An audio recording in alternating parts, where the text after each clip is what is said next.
The Valley of the Sun is known for its harsh and unforgiving climate. Temperatures in September average over 100 degrees during the daylight hours. Even the rattlesnakes here are wary of the weather, but today we generate a tornado around the 1-mile ISM Raceway in Avondale, Arizona. This track is flat, wide, and fast, but it'll take a winner's determination to survive the battle here this afternoon. The sun baking the track will not only be the thing hot today, the FUEL Rigshare Cup Series is about to go racing, and Finian, the points battle shaping up here a couple races into the season. We're on round 5. Yeah, I mean, Rhett McBride, with his consistency, has pretty much held the points lead here, and he's 20 points ahead of Timothy Johnson, who's also been up in the front. It's also Tim Silman, who's been lacking some pace a little bit lately, is currently in third, but doing strong, 6 points behind Johnson. Then in fourth, we have Greg Evans, 2 wins to his name, 30 points behind.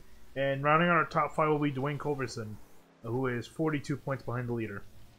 All right, so the points battle shaping up here 5 rounds into the season. But Finian, we got another new feature here tonight that we're excited to bring. The track guide here at ISM Raceway. Let's take a look at it. We're coming down from space down to Avondale, Arizona, a town of 76,000 people on the western side of the state. But here it is, 4 corners at this beautiful racetrack, 1 mile in length. But Finian, that dogleg on the backstretch is really the prime feature here. But as we head down to the start-finish line, we're going to rocket off to turn 1. Pretty steeply banked corner, but you got to keep those left side tires right on that yellow line as we make our way through turns 1 and 2. You'll see on the onboard here in a moment, got to get those brakes on and get that car rolled all the way down to about 90 miles an hour to make that turn. Keep the tires right on that yellow line, let the car drift out to the wall, the exit of turn 2, and then we head to the dogleg on the back straightaway. 200 feet of pavement that you can use. You can go bottom to top. You can use all the lanes. You just got to be careful not to run into each other. But that dogleg really going to be important on restarts. But it's a rough transition. You can beat your stuff up on it. You don't want to do it every single lap because you will damage your race car if you do so. You'll see in the onboard shot here in a moment how rough it is for the driver. Very easy to lose control here. You got to keep those tires in check, especially late in the run, so you might see drivers laying off of it later. Down into turn 3, you got to worry about locking up those front brakes, especially inside left front tire. It's a very easy place to get too much brake. Lock up your tires and let the car spin around. You see the tires locking there. And brake rotor management, again, tonight, going to be an important issue. Working your way through turns 3 and 4, using that apron to rotate the car around and head her back onto the front straightaway. That is a lap here at Phoenix and ISM Raceway. But this place is an exceptional racetrack, Finian, but the reconfiguration a couple years ago made it even more exciting. Yeah, I mean, really with 2 main features with it. 3 and 4 were pretty much left the same other than the fact that the apron was added pretty much all the way around the track. As you can see from the blimp cam, it's nearly all pavement. But the main additions really that came with the repave was on the back straightaway. Like you said, 200 feet in width. You can fit, I want to say, 10 cars if you really wanted to. Probably all side by side. Okay, more practically 7. But still, you can fit a lot of cars side by side. Obviously, we're not going to see that, but it leaves a lot of opportunity for drivers to do. And also a big addition was in turn 1 and 2. That banking you were talking about, they added more banking to that turn than there was before with the old Phoenix. And what that's allowed too is that apron you were talking about. That's a real problem there if drivers hit that apron. Yeah, it's very tricky to keep that car right on the yellow line without stepping too far over. But again, here, all the pavement, not a blade of grass to be seen at this facility, and all of it is legal to use. And it's different coming from a place like Daytona where you got that hard yellow line that you're not allowed to cross or even touch. But here at the ISM Raceway, you can go all the way down to that wall. That is 200 feet of pavement. You said you could get 10 wide. I think you could get them 20 wide if you lined them up right, but I don't know if anybody's going to be willing to try that. Well, that would be almost half our grid, and we have a huge field here tonight. Yet again, I'm loving these grid sizes with this series. We're looking to be about 33, 34 starters tonight, which is huge. This far in the season, there's a beautiful view of a cactus there. There's lots of them around here in Avondale, Arizona, but rattlesnakes, cacti, and race cars, that's one of my favorite combinations of things.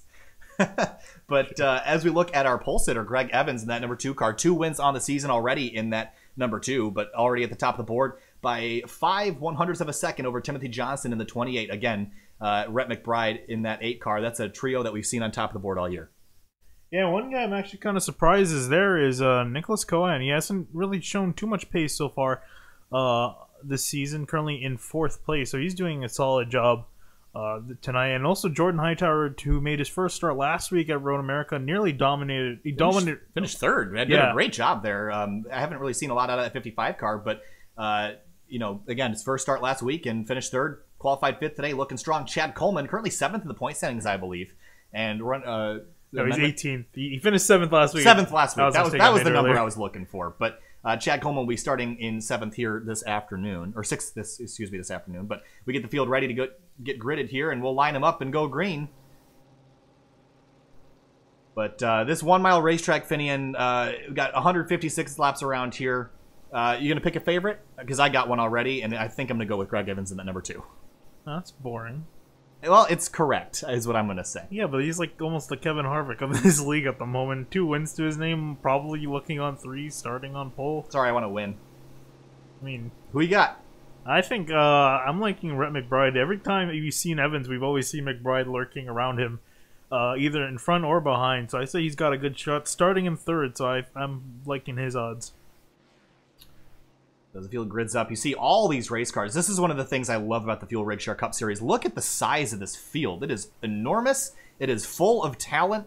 And the last couple weeks have put on Road America. First of all, let's talk about that. Fantastic showing by the driver that won that race last week. Remind me the name again. He was a newcomer. Scott Eckridge. That's right. Scott Eckridge put on one whale of a show, won by 36 seconds or something like that, and dominated. But again, part-time schedule for that driver, but not in the field here this afternoon. And we'll be riding on board with Zach Buchanan tonight in that number 40. Did not get a chance to speak to him last week, but we will check in with him about mid-race, get a little in-race reporter action going here. But I'm expecting a lot out of this race, 156 laps, and we're just about to turn them loose. But look at the side. I just can't get over how awesome that looks when we look above from the blimp cam. Look, well, never mind. The blimp's not cooperating right now. But fire was over in the blimp. Yeah, we'll fire the guy that made the cameras. That's what we should do. Oh, okay. My job aside, Brian Bliss in the 18, by the way. First week at Daytona was a competitor, then the next week started dropping down through the field. We haven't really seen a ton out of him. Road America didn't go too great for him. So I expect that Chevy number 18 to be closer to the front today. Yeah, he dropped all the way back to 14th in the points now, looking for a better day. Starting towards the front, so you might have it tonight. Tim Silliman in the Rigshare number 6 car. And again, we want to thank Rigshare for coming on board and sponsoring this series this year, their FUEL Rigshare Cup Series. Tim's a great guy. Of course, you can check out Rigshare's links in the video description. They are a cryptocurrency mining company based in Lehigh Valley of Pennsylvania. You should definitely check them out if you're interested in cryptocurrency of any kind. Timothy Johnson's running new colors, and last week ran the red, white, and blue stripes on that race car, but back to the USAA on that Toyota Camry here this week. But the pace car is about to pull off here, Finian, and we are about to go racing here at Phoenix, rolling through turn 4. Yeah, and here they come side by side, and the green flag is in the air here at Phoenix. 156 laps are underway, and got a caution already on the racetrack. And didn't see where that stemmed from. Not sure if maybe there was some people that missed the start or what, but...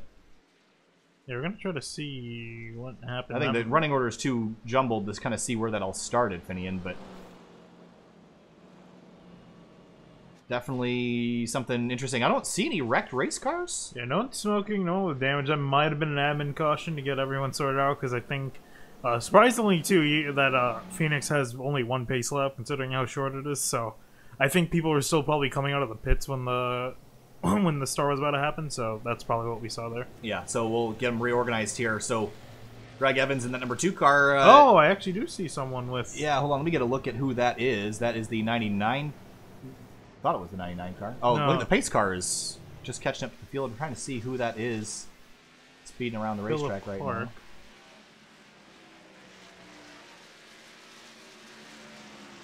There he is. And some damage to the rear of that vehicle. Wondering if maybe he did get something, because that had to be booted from somewhere. I was going to say, that has to be from a car. Like, I doubt that's just him getting... Well, you can see it's bent up in the center, which looks to be like a vehicular contact there, but slows back down. So, interesting caution right out of the gate here at ISM Raceway. We have 36 cars in the field. That's one of the biggest fields we've seen here since Daytona, so I don't expect it to be squeaky. Oh, we got another car in the back there that's damaged, that purple machine there, Finian, and I think that is probably... Is that Don Runkle in the 00? It is. So Don Runkle Jr. must have had a get-together with that 99 car of Philip Clark. Okay, so that seems to be it. I mean, it's kind of like the puzzle pieces fit. So, okay, so we figured that mystery out, so... Ooh. But we'll head back up to the start of the field. We'll just get this restarted. No harm, no foul. Looks like everybody will basically maintain their running order here. I don't even think we got to the green flag, so we'll line him back up and double file him again. And Greg Evans got to be sighing a little bit because he looked like he was going to have a good jump on the field, and he's going to have to do it all over again. Yep. Yeah, he's gonna have pretty much everyone's got to get their nerves sorted back out again. Or just just the green flag came out and then already under caution, so pretty much everyone's got to go again. Oh, and shout out to Calvin Filarski, who's not able to attend tonight. And yeah, he's saying that iRacing's updater sucks. A little slow. Yeah. Yeah, notice some slow speeds. Again, we're still having some issues even after all the build patches, so there's still some things going around. But welcome, Calvin, and hopefully you can watch on board today, and we'll hope to see you back out next week. But of course, unfortunate circumstances for the driver of the number 39 Toyota Camry that did really great at Road America last week. Got involved in an early incident, clawed his way back up to a pretty solid finish for that number 39. So hopefully when he gets back next week, he'll be back in that form and can get himself up in the top 10 and top 5. We know he's got the talent to do it, so we hope to see him back.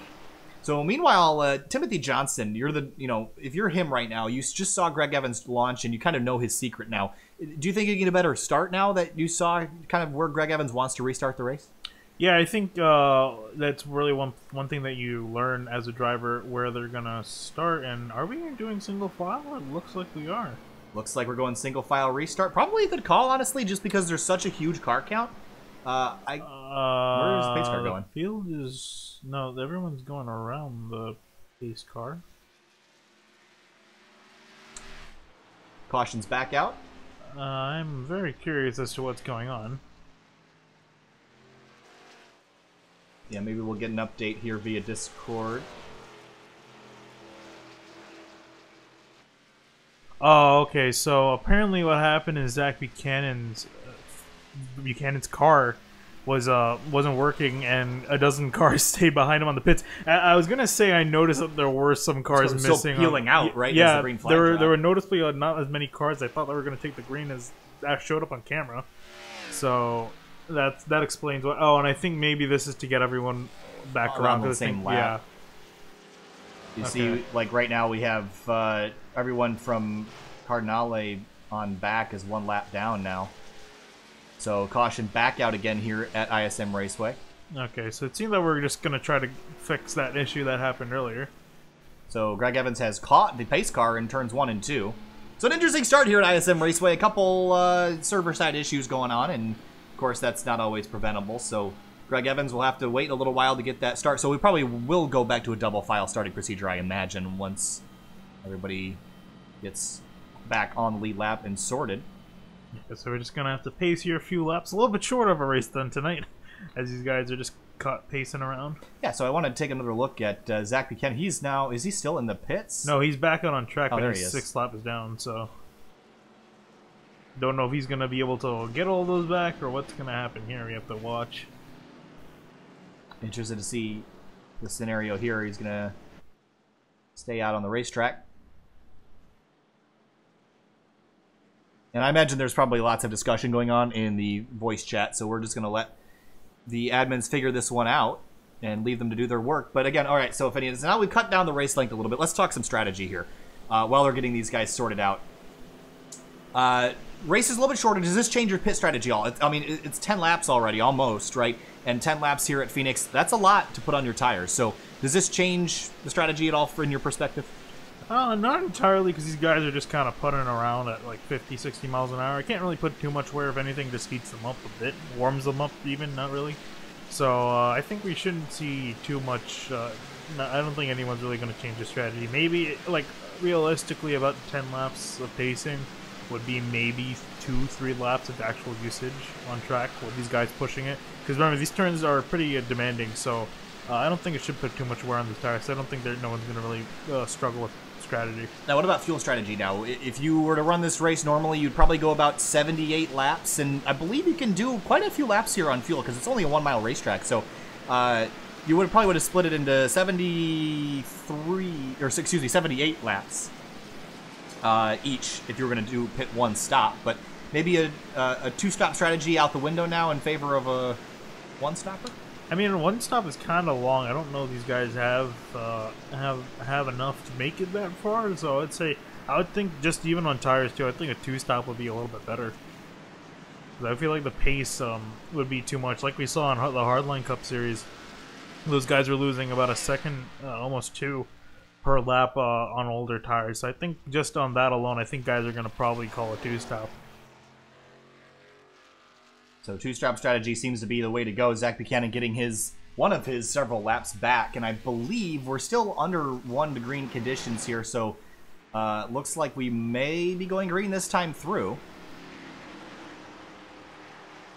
Pace car is out of turn 4. Looks like we're going back green. Single file. Greg Evans leads him back, and he'll be able to get a really good launch now that the field is single filed out. He doesn't have to worry about the competition, but off to turn 1, and we'll keep an eye on the battles in the back of the field as we got Ethan Kurtz on the outside of that's Dwayne Culberson in the 1 car. Already battling down through turns 1 and 2. Yeah, he's trying to hold off a charging Ethan Kurtz. He's had been up and down a few weeks, but right now he's finding himself in 14th. Battle for the lead up front. Greg Evans trying to run away, but Timothy Johnson's closed right up to that rear bumper, and it's going to be a close one. We're already on lap 10 because of that early yellow, but look at Rhett McBride, the number 8 car. He's right there with Johnson. I think he wants to go with this as well. Yeah, definitely wants to go at it. It's just a matter of where he's going to make the move happen, but he's getting some really nice runs out of the corner. You see right there all the way up to the bumper, and there he goes looking to the inside. Using that dog leg to try to get the advantage and down into turn 3. He's going to take a look. He's going to get alongside, but not sure if he's going to be able to hold it there. No, but look at Rhett McBride close on corner exit. Yeah, because Johnson's turn was kind of compromised there, trying to make the pass that allowed the 8 of McBride to catch up. Look at the 93 there, Travis McQuistion in the Craftsman Toyota Camry down into turn 1. That's under Daytona winner Rick Thompson. Yeah, he's trying to get around Thompson, who's had some pretty good finishes so far, being able to maintain up in the points. That'll still not figured out here up front, and Timothy Johnson now under fire from Rhett McBride. Jordan Hightower, last week at Road America, we talked about it, running really well. I see Cohan bounce off the wall there just a little bit. That 55 of Hightower driving the wheels off that car, heating the brake rotors up, but this week on the oval, starting out pretty well for that 55. Yeah, this shows that he's not just good on the road courses, he's good on the ovals as well. As we look back to the 24, Brady Briggs in that beautiful 24 scheme, not biased at all for that. And he's going to look to the inside there of Brian Bliss in the 18. And they're going to be side by side coming out of 4, almost touching doors there, and Culberson stuck behind them. Yeah, Culberson looking very aggressive on the rear end of that number 18 of Brian Bliss, and Bliss goes wide through turns 1 and 2, and look at Ethan Kurtz close up that difference down there in turn 1, and look at the 1 car all the way down. That is a big line down there on the inside. We're going to be 3 wide entering turn 3. Look at the 76 running wide. That's Rick Thompson, and McQuistion also looking to jump into this battle. Yeah, and that, you can see up there, Culberson side by side with the 24, looking into turn 1. 18 to Bliss runs wide again. Yeah, and it looks like even Culberson's going to get on the inside of him, almost pass him there, and he's going to cut the dog leg to try to secure the position. We'll see if he does it. And he does it by a mile. And look at the 24, Brady Briggs driving hard on the outside, and we got a battle for third. It looks like Rhett McBride under fire from Hightower now down into turn 1. Yeah, you see McBride now trying the outside. Interesting strategy here. Oh, he went really far out of line, though. This is going to allow Hightower to look to the inside. We'll see what he does. All the different lines being taken there down the back straightaway. That dog leg super important. You see Culberson through there again, but Hightower dives back down to the inside, trying to get by Rhett McBride. And look at Nicholas Cohan there in that target number 21 Camry on the outside of Hightower now, trying to use the outside lane through turn 4, which you can use multiple lanes at this racetrack. And through turns 3 and 4, you don't have to be right against that apron. You can run the high lane and take your momentum off the corner with you. Yeah, I honestly thought we weren't going to see the high lane for about 30, 40 more laps. We're already seeing guys try it out, and it seems to be working at the moment. But look at Cohan on the outside of Hightower now, and we'll watch this battle through 3 and 4. And if he can carry the momentum, it looks like he will, actually. He should be able to clear the 55 on the straightaway, and he does. Put the 21 of Cohan up to 4th. Yeah, solid job there. So that's just showing that the outside line is able to work. And you see Johnson already running a higher line than Evans, trying to get an advantage. Interesting to note. I mean, and look, this is very different. We were just at ISM Raceway last Friday with the Hardline Cup Series. And one thing I noticed there a lot is they were cutting the dog leg every single lap. These guys are doing that too, but not nearly to the extent. Maybe it's the track temperature playing into that? I was going to say, it's definitely because we're running in the daytime. And two, I think also the setup that they have, the guys in the Hardline series are saying the setup was really tight. So as compared to this, I would imagine it's probably on the looser side. So cutting in the dogleg is a little more dangerous as the car can get a little bit squirrely, because again, these cars have a lot of horsepower. You see, again, they're really just diving about a lane below, which really isn't all that much here. Like we mentioned, it's 200 feet. They're going maybe 20 below that yellow line. So it's interesting to note that you see Timothy Johnson's Camry looking pretty racy there. These guys have been locked in a battle, separated by about a 1/10.5 of a second since the start of the race. And I don't see this ending soon, but look at Hightower. He's becoming under fire now from Chad Coleman in that number 30, who we talked about at the beginning of the broadcast. Yeah, and he's doing solid maintaining in 6th place, but is trying to advance some position, but is losing actually some track position to Hightower.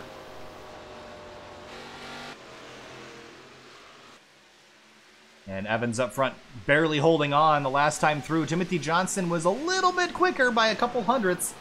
And I think that this battle is not going to end anytime soon. We got four drivers, really for kind of 5, 6, 7. They're all on a line. Everybody's involved in this battle for the lead now. And Evans has it. And look at Johnson driving in on the inside now.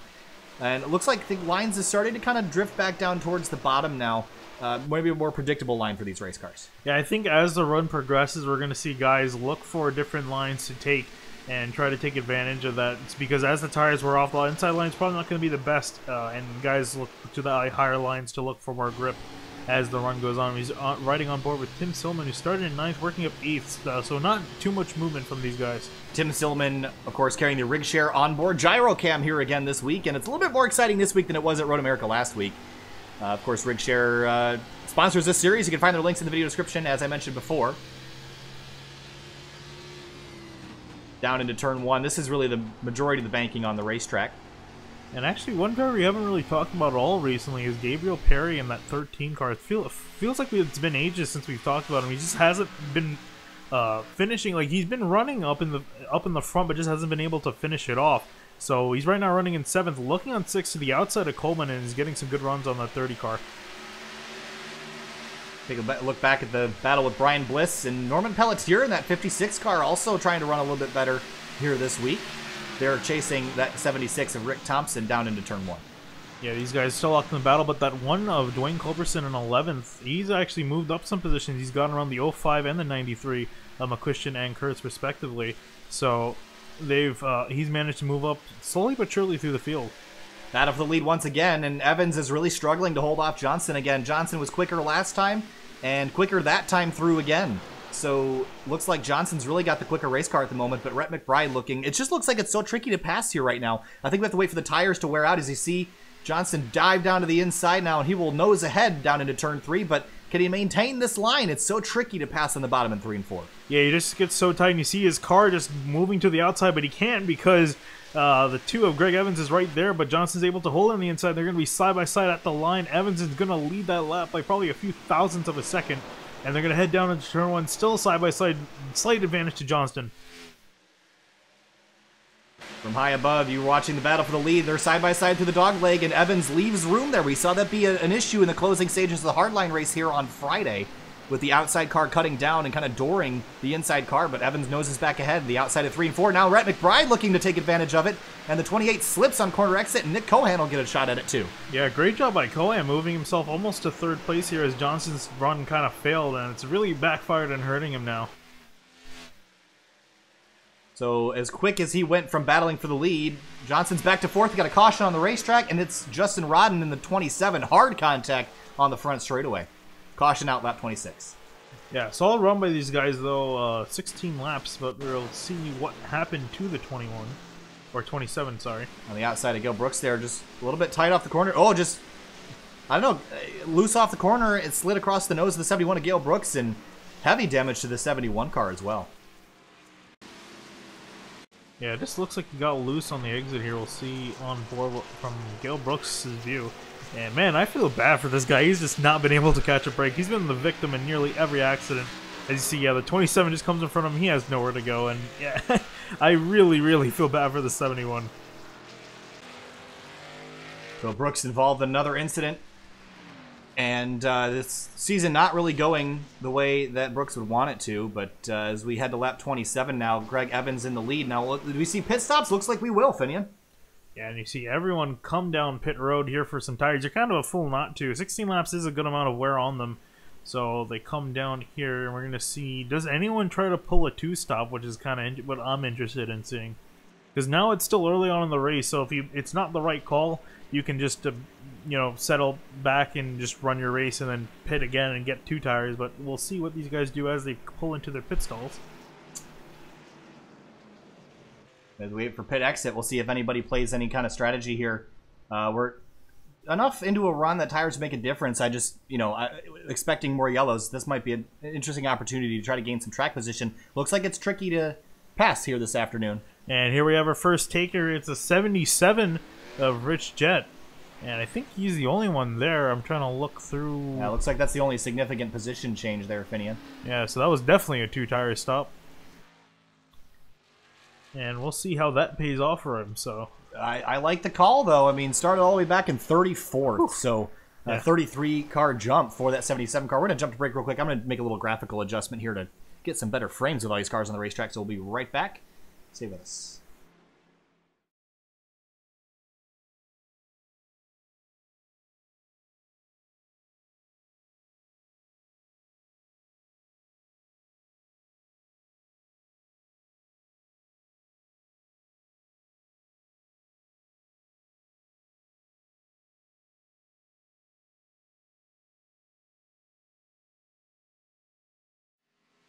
All right, we're back. That should give me some better performance. I had cockpit mirrors on for all these race cars, and there's 36 of them, 37 of them out on the racetrack right now. Yeah. And unfortunately, Zach Buchanan has retired from this event. Actually, no, he's still out there. It's just 3 laps down. Excuse me. Yeah, so he's currently taking advantage of all the cautions, or I shouldn't say all the cautions, just the caution that came out. He's currently the only car, I believe, a lap down. Yeah, 3 laps down for him. The reason why I thought he was retired is because he was behind the 27 of Rodden, who has retired. But, of course, that was because Rodden was on the lead lap when he got involved in his incident. So Zach Buchanan lives to see another day and is getting his laps back one by one. And he told me this week that this is one of his best racetracks. So unfortunate to see him get off to a bad start here, but I would not count him out if he can get back on that lead lap and play a strategy call later in the event. Yeah, so 1 to green here. We're going to see, do these guys get doubled up again? And I think they are. Yes, they are. So they're going to be double file restart this time around. I think single file was only on because they were trying to get the field swear out. They didn't want anybody getting into each other and just room for wave around. So we're going to have a double file start this time. And I can imagine it's going to be a lot more hectic now because these guys know that it's really hard to pass here on the early parts of the run. So they're going to probably try to get a lot of positions. So I would say a yellow is in the foreseeable future. We have so many guys here, it's kind of hard for no one not to get into each other. It's not a shake at any of the drivers here, but it's a lot to ask for a lot of these guys to keep it clean, but hopefully they do. And pre-race, one of the things we were talking about is the over-under on the dogleg cautions, as they put it, from drivers diving below that yellow line. Diving below is fine and dandy. It's when drivers all start to funnel back down into turn 3 where you start to see the issues. Out of turn 4, we're going to watch from the blip cam, so we try not to miss anything. Green flag back in the air. Evans takes the outside lane. And we'll head down to turn 1. Yeah, he got a great start, and so did Johnston behind him. But here's the middle of the field. You can see everyone gaining and swapping for positions. As they head down into the dog leg here, we're going to see everyone fanning every which way. Almost four wide, pretty much. Off into turn 3. This is where we'll start to see issues. That looks like the 9 car of Thomas George was out wide, and there he is in that Pepsi Chevrolet Camaro. Oh, but back behind them, the 76 is in a gaggle of cars here. You see almost 3 wide. Ooh, you have the 24 door and the door Robillard in that 98, and they keep it clean at the moment. A little bit of rear end damage to that 76 car, and does Robillard have a little bit of nose damage? Nope, looks like he's okay. No, the 05 of Kurt still has some left front damage. Battle for second up front. Timothy Johnson on the outside of Rhett McBride. But there's battles all over the racetrack here as we exit turn 4. And it looks like Culberson benefited the most from that. He's moved up to 9th from 11th on that last run. But here got one going around, the 23 car. Oh, and that's into the 96, I believe, the 69, sorry, of Adam Jersky. So Aaron Henderson loops around in turn 1, and looks like a couple drivers did a great job of slowing down. Steve Gottschalk in the 91. But he got hooked kind of in the right rear quarter panel in the front straightaway. That was an interesting wreck to look at, so we'll get another view. So here we are entering turn 3, and you'll look in the center of your screen, the blue number 23 right behind the Rainbow Warrior car, and on the inside of Brad Collins, which I think is where this starts. And, oh, it looks like Collins actually moved to the left about a foot. And that's what looped the 23 around. And you see, oh, that's Adam Jersky in the 69 that got caught up in that. I want to see this from behind the 67. Maybe we'll ride on board with Jersky and get a better look at that. So here is the Jersky's on board that number 69 car, but watch that red number 67. Kind of a juke left there, Finney, and it was slight, but just enough to send the 23 around. He slides back up the racetrack into Jersky and Collins. Yeah, I think Collins has made a misjudgment. I think he was just trying to look ahead of the I'm not sure who's in front of him.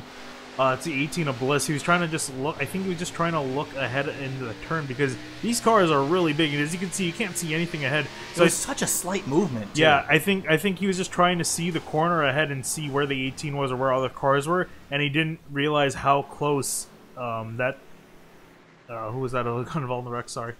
23 car. That was Aaron Henderson. Yes, so he didn't notice that where the 23 was, and then just got into him and hooked him around. So it's unfortunate for both those guys. Well, split action here on the pit stops, and it looks like the leaders will stay out on the racetrack, but others will come down. Brady Briggs in the 24 got some right front damage on that Exalta Chevrolet Camaro. Ethan Kurtz on pit lane. Andrew Cardinale coming out of the pits.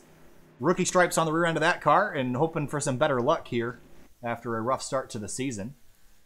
And Gale Brooks back out on the racetrack. Got that damage kind of repaired on that 71. Looking pretty good. Yeah, I think the biggest concern for him is really just horsepower, any damage to that engine, which it didn't look like it should have been too bad and looked more cosmetic from the looks of it, but he's currently still running around, and that's nice for him. But I think the biggest beneficiary of that is Zach Buchanan, who should be now 2 laps down. Not sure. We'll see if it updates this time, but he should get another lap back here. There's 3 cars currently showing a lap down. David Leclerc in the 50, Adam Jersky in the 69, and Aaron Henderson in the 23. At least 2 of those 3 drivers were involved in that incident and would be ineligible for the lucky dog. Yeah, it should have given it to him by now, so he's still 3 laps down. So not quite sure what there, but he's going to still remain 3 laps down, still mired back in the field. So frustrating situation for Buchanan with some kind of issue there at the beginning of the race that put him 6 laps down, and through a collage of wave arounds and cautions, he's got himself back down to 3. But back out up front, Greg Evans led most of the laps here today. I think he's led all of them. Maybe Timothy Johnson nosed out ahead for a moment.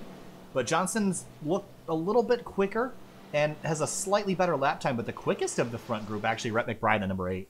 Yeah, not entirely surprised there. He's a fast car. But I think really the best bet for any of the guys behind Evans is just waiting for the run to go on. I don't think we've had a long enough run for the tires to get worn out. And as we saw later in that run, passes started to be made. So I think that's what we need, just a long run for any of the guys to have a shot at Evans in the front. Yeah, I think the other thing, Finney, is tire wear. We talked about it on Friday night with the Hardline Cup Series when they raced here at ISM Raceway. The beginning of the run, it was so hard to do anything when everyone had grippy tires. But as they started to get hot and wear out, we saw more passing happen. And I think once we get a green flag running, I think that's where the passing will happen, especially on a hot, slick racetrack here.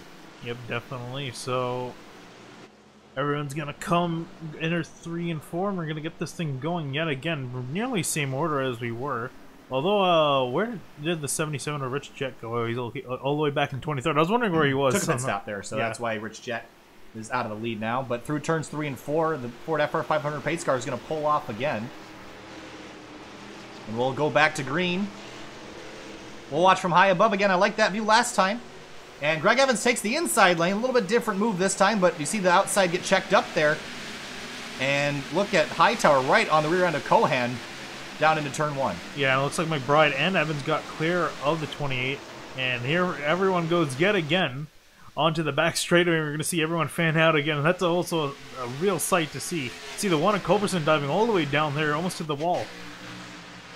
Down into turn 3. This is where it gets dangerous when cars start fanning together. That's John Wilco in the 62 on the inside of Brandon Minto.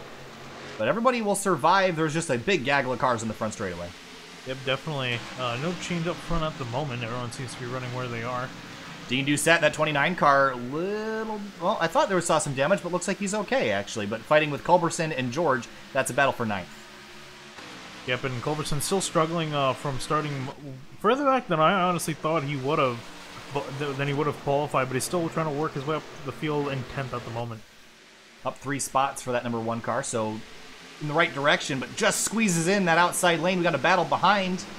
Wilco's on the inside of Minto, and that's the damaged race car of the 00, Don Runkle Jr.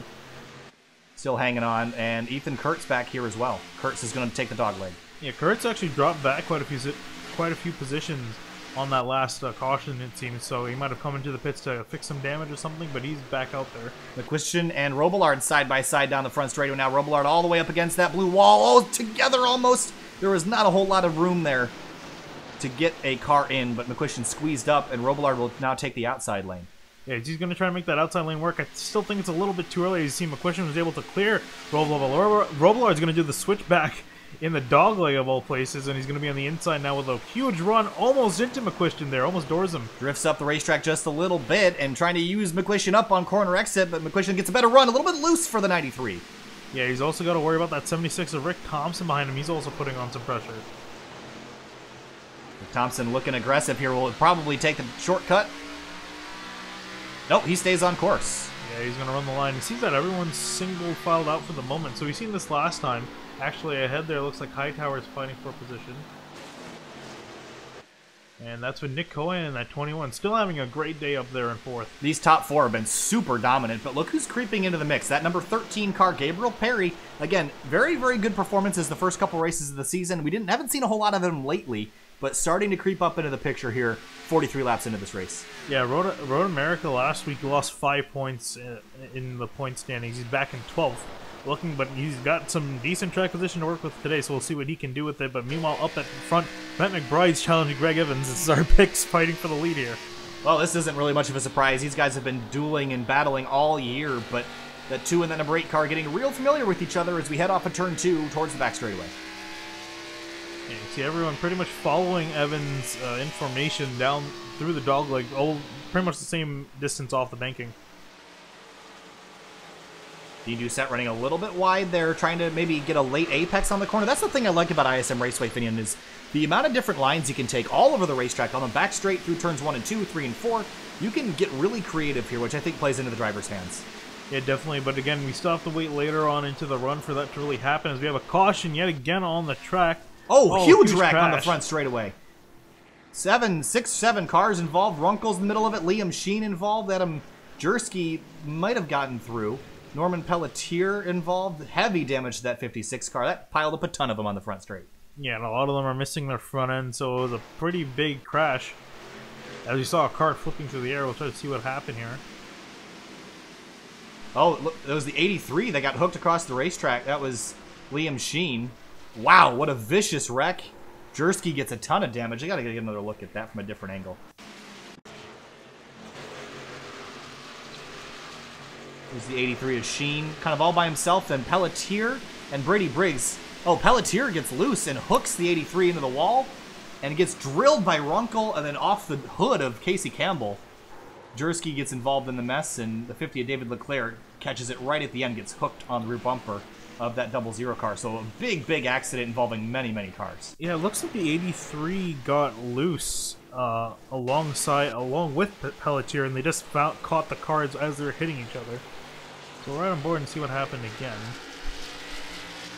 83 was loose, and it's just bad timing. They both kind of got together, and yeah, Pelletier was also a little bit loose, and yeah, they caught it in pretty much the wrong place at the wrong time for both of them, and it caused a pretty big accident, took out a lot of drivers. But speaking of a lot of drivers, everyone's down on pit road. Well, not everyone. Brady Briggs in the 24 car staying out on the racetrack. And interesting decision to see Buchanan getting another lap back. But the rest of the leaders, Greg Evans on pit lane now with Johnson, McBride, Cohan, and others. Oh, and I see the 93 McQuistion almost take the. I saw him climbing up the positions. Almost ended up taking the lead off pit road there, or at least ahead of Greg Evans. And a 2-tire stop for that number 93. I like the strategy play here. Yeah, so interesting call by there, and I think it made sense. There wasn't too much really worn on his tires, I don't think. How long has he been out there? Well, we'll take a look at the stint numbers there. Wait, I don't know why I thought it would have worked. Yeah. They just came into the pits. But, yeah, I'm not entirely sure how much he stayed out there on, but what I'm more interested in is that 24 Brady Briggs staying out. Interesting strategy call here. I don't think it's a terrible idea, just because the runs have been short so far today. Briggs has not been running the greatest. Started back in 12th, kind of mired there, has been struggling to move his way forward. Why not throw something out there? And on top of that, I'm interested to see how Greg Evans handles this now, because Timothy Johnson is back a couple spots in 5th place, so that split up those two guys that were battling so far. And Rhett McBride now going to be restarting behind Evans in that outside lane. So a little bit of a mix-up process here. I'm just wondering if Evans is just going to pass Briggs all down in turn 1 and be game over, or if Briggs can hold on. There'll be an experiment for later in the race. Yeah, but I'm also wondering now, will the 24 actually pick? This is kind of an interesting call. Does he pick to be, or actually not, yeah, does he pick to be in front of McQuestion, who has older tires, or does he pick to be in front of McBride, who has newer tires? Because remember, it's a matter of if he knows that or not, Finian. Yeah, I guess that is, unless he was paying attention or listening to the broadcast. But, yeah, if he's going to pick to be on the inside, and it looks like he does. So, I imagine that McQuestion's going to get a better start than Evans and might be able to clear him. So we have two guys on older tires, and he has a buffer between him and Evans. I'm just curious to see what happens when he clears Greg Evans, or if he clears Greg Evans, how Evans can respond, especially in that outside lane, because we know passing on the bottom is going to be tricky, especially when there's a car in your way. So Evans might have to get a little bit creative and learn something for later in the race, but I think this helps him. You're going to be put down by strategy all day long by guys playing things like this. So I think it's important for Evans to learn how his car handles in traffic now and get it out of the way for when it inevitably happens later in the event. Yeah, well, we're going to watch. We're going to find out here in 2 corners to see what Brady Briggs and McQuestion do with older tires and everyone else on fresh fours. Pace car is going to pull off one more time here at ISM Raceway, and Brady Briggs and the Rainbow Warrior 24 will restart this race with Greg Evans to his outside. Green flag back in the air here at Phoenix. And moves all the way over almost before the start-finish line there, but looks like he got away with it. Down through turns 1 and 2, clears Evans. Yeah, so now we're going to see how Evans responds, but caution, yeah, is out yet again. And another Culberson's involved, involved. And Ethan Kurtz in the 0-5, and not going well for several drivers here this afternoon. And this just started, we have to go from high above to get a look at this. Keep an eye on the 1 car and the 98 of Robillard and the 0-5 of Kurtz. Robillard just got in too hot there, and wow, Culberson took a heavy hit. Yeah, it looks like Robillard was thinking about looking to the outside of Culberson, but yeah, missed his braking point and then collected Kurtz, who went into Culberson, and that caused a huge wreck. And curious to get another look from Kurtz's machine here from the restart.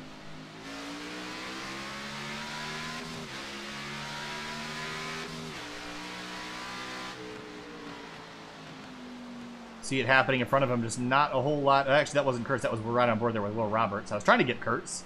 We'll get another look at it here in a second. Here we go. So here's the onboard of Ethan Kurtz. And again, I think just a misjudgment by Robillard there, and it sends Kurtz for a loop. Bounced off the wall. And everyone does a pretty good job of missing this. Although some drivers towards the rear here came in a little bit hot. That 23 car of Henderson again. He was doing that at Chicagoland too. So yellow flag, slow down. But managed to get through there okay.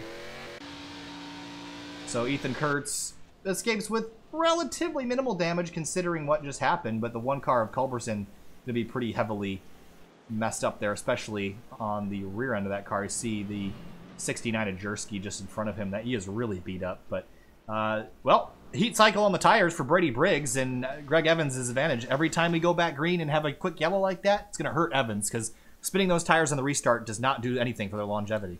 Yeah, so it's pretty much, yeah, like you're saying, everyone else besides pretty much McQuestion and Briggs are they're gonna lose that advantage they have on those two every lap that goes by. So every caution that comes out, it's going to be just a matter of how much closer these guys are going to be. And I mean, Evans was looking like he was about to make the move happen, but we only went 2 corners, so he didn't have enough time to do it.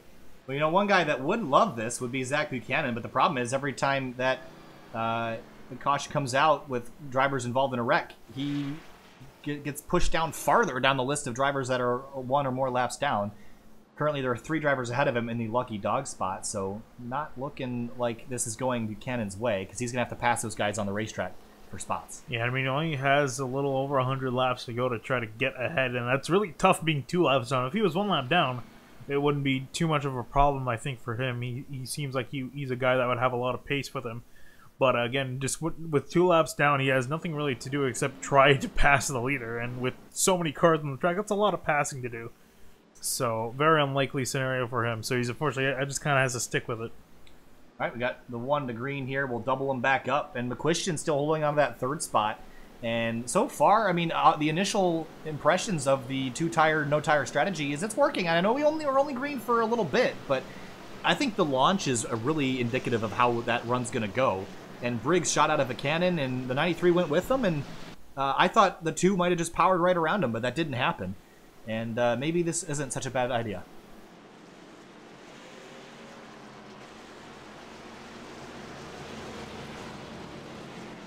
And here we go, and yeah, so these guys are going to line up yet again, and we're going to get rolling and see this time can Brady Briggs still hold off the 2 of Greg Evans.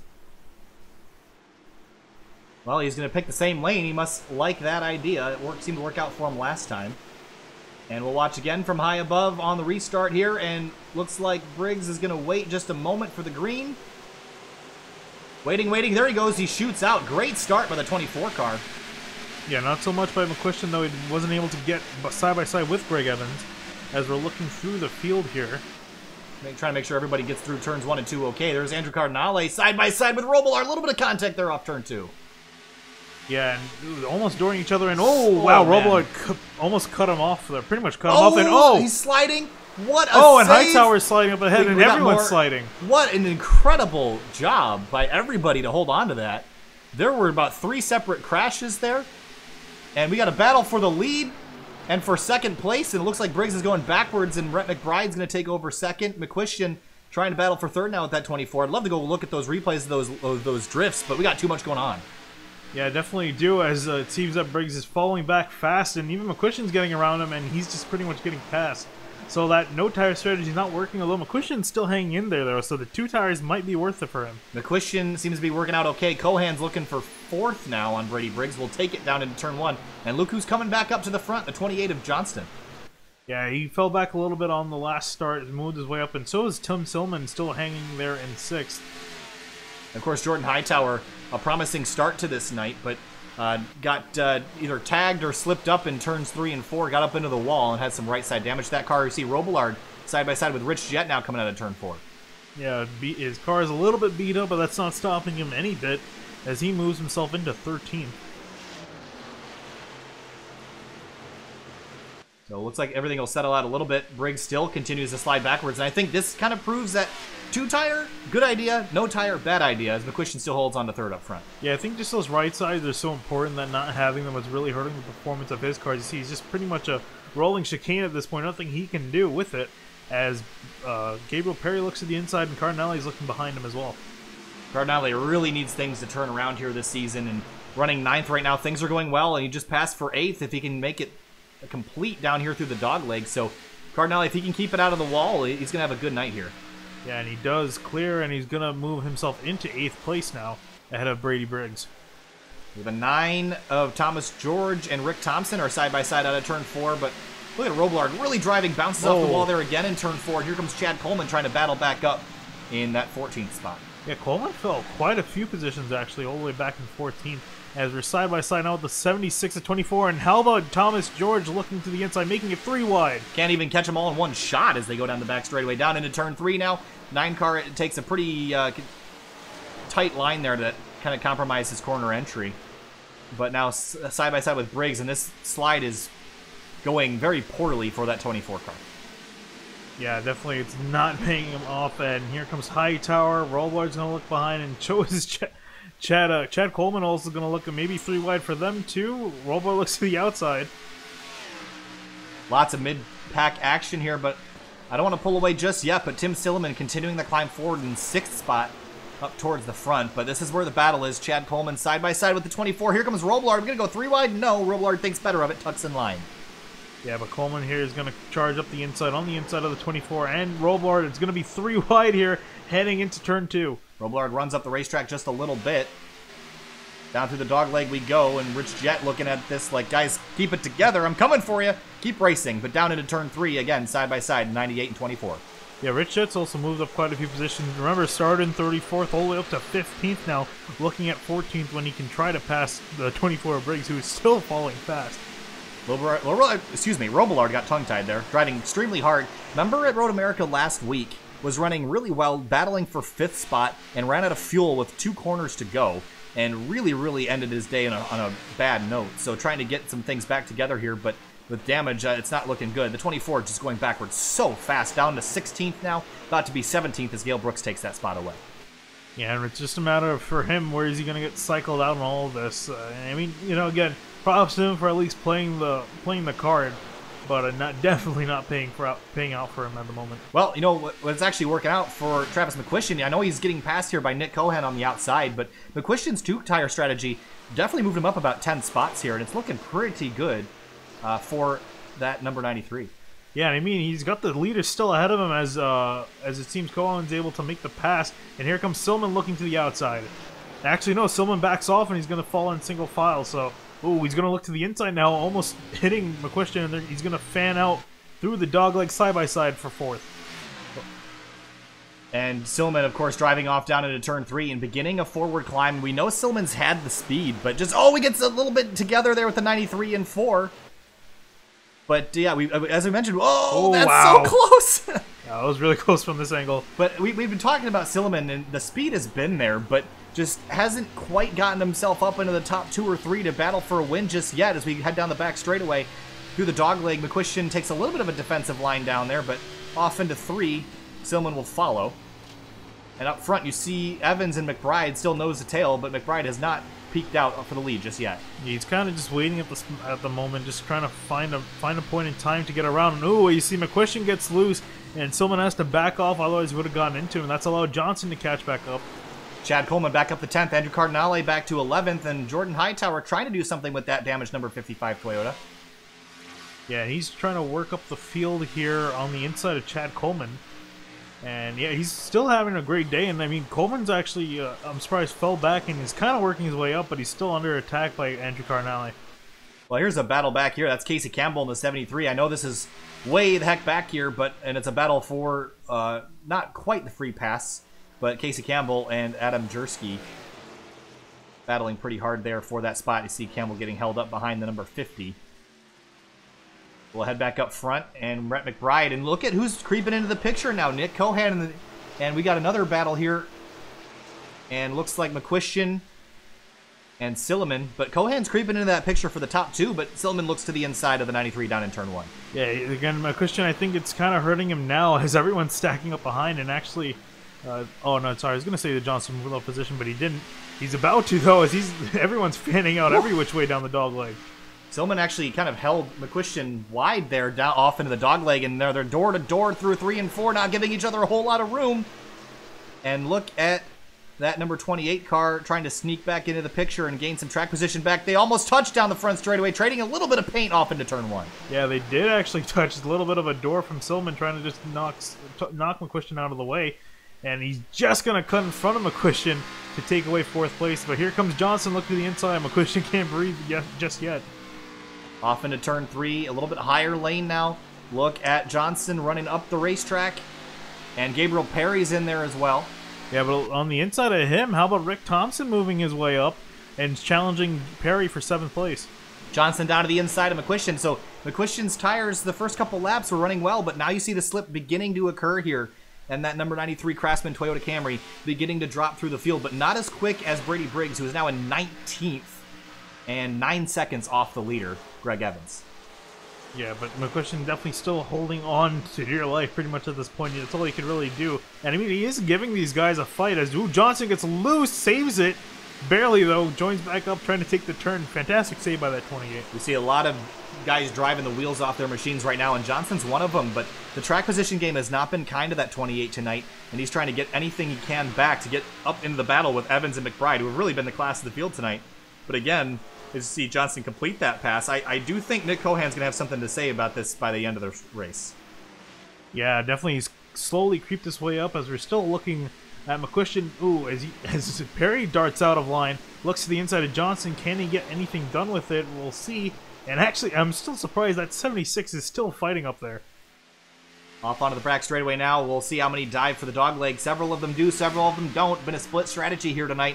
Definitely unlike what we saw on Friday with Hardline. And now you see the line beginning to drift up through 3 and 4, and you see the 9 of Thomas George running that outside lane. Might get a run on Rick Thompson there on the outside. It does! Oh. Contact, and Thompson gets door checked across the racetrack. Pretty severe contact there, but doesn't look like a whole lot of damage. Yeah, it looks like George got loose coming out of the corner, and as he was trying to save it, Thompson was an unfortunate victim from that, and just got side-doored by him. So it looks like Thompson got off with very little damage. Can't see too much about the 9. He has some pretty severe damage to the left rear quarter panel. I see the camera come around there. Almost look like there is tire rot, but I see some smoke actually. Smoke on the front straightaway. Haven't seen where it's come from. Yeah, so have to keep an eye on that. But here's Nick Cohen just doing a fantastic job. Everything he needs to do. All but this top 3. They're all pretty much ran away from the rest of the field, over a second away from 4th place. Yeah, I think this is really your top 3. I'd throw the 28 of Johnson in here as well, because Johnson was chasing down Evans before. If he could get back up into this group, I think he'd be a threat. But this is where your winner is going to come from today. This group, I know it's not very creative, but it's just these guys have been the class of the field each and every week. Cohen's had some bad luck, but here he is today. And there he is creeping up on the rear bumper of Rhett McBride, and is he going to dive to the dog leg? He will. Will he be alongside? He is, and we'll see what he can do down into turn 3. Yeah, I can't see the inside lines. The inside line might not work here for him, as actually McBride goes way wide, and he's going to try to take a late apex here and get the run of the corner. Into the wall! Into the wall. That's some pretty severe contact there, Finian. That might be some damage to the nose of the 8 car. Yeah, that's really going to hurt him, and he's going to fall back, I think, quite a bit to the 6th place. Sorry, 6th car of Tim Zillman behind him. Yeah, so McBride, that a great run started, but if he can't get that damage fixed, that might be a big issue. You saw him just understeer off the corner, and it's so easy to do here, Finian. It's so inviting to get back on the throttle, but you get on throttle a little bit too quick, you'll find yourself having some fun with the safer barrier. He actually might have hit concrete there, so that might be even worse than you think it is. But dropped off a little bit. Hopefully that car is repairable. Yeah, it doesn't look like there's too much visual damage. Can't say too much about the handling because we have no clue how that car is handling for him. Still holding on, though, so it doesn't seem to be too severe. But back now in 8th place, we have Thomas George currently fighting for position here, holding off Andrew Cardinale. A nice green flag run we got going here. Thomas George now on the outside of Chad Coleman. Coleman's looking to use that apron just a little bit. And that's something we haven't seen a whole lot today. Finian is using the apron. He's Rick Thompson jumping out of line.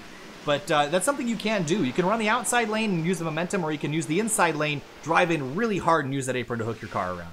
Yeah, and they're all following up behind McQuistion, who's still trying to hold off these guys as he's falling back now to 7th place, as George looks to the inside of him, going into 3.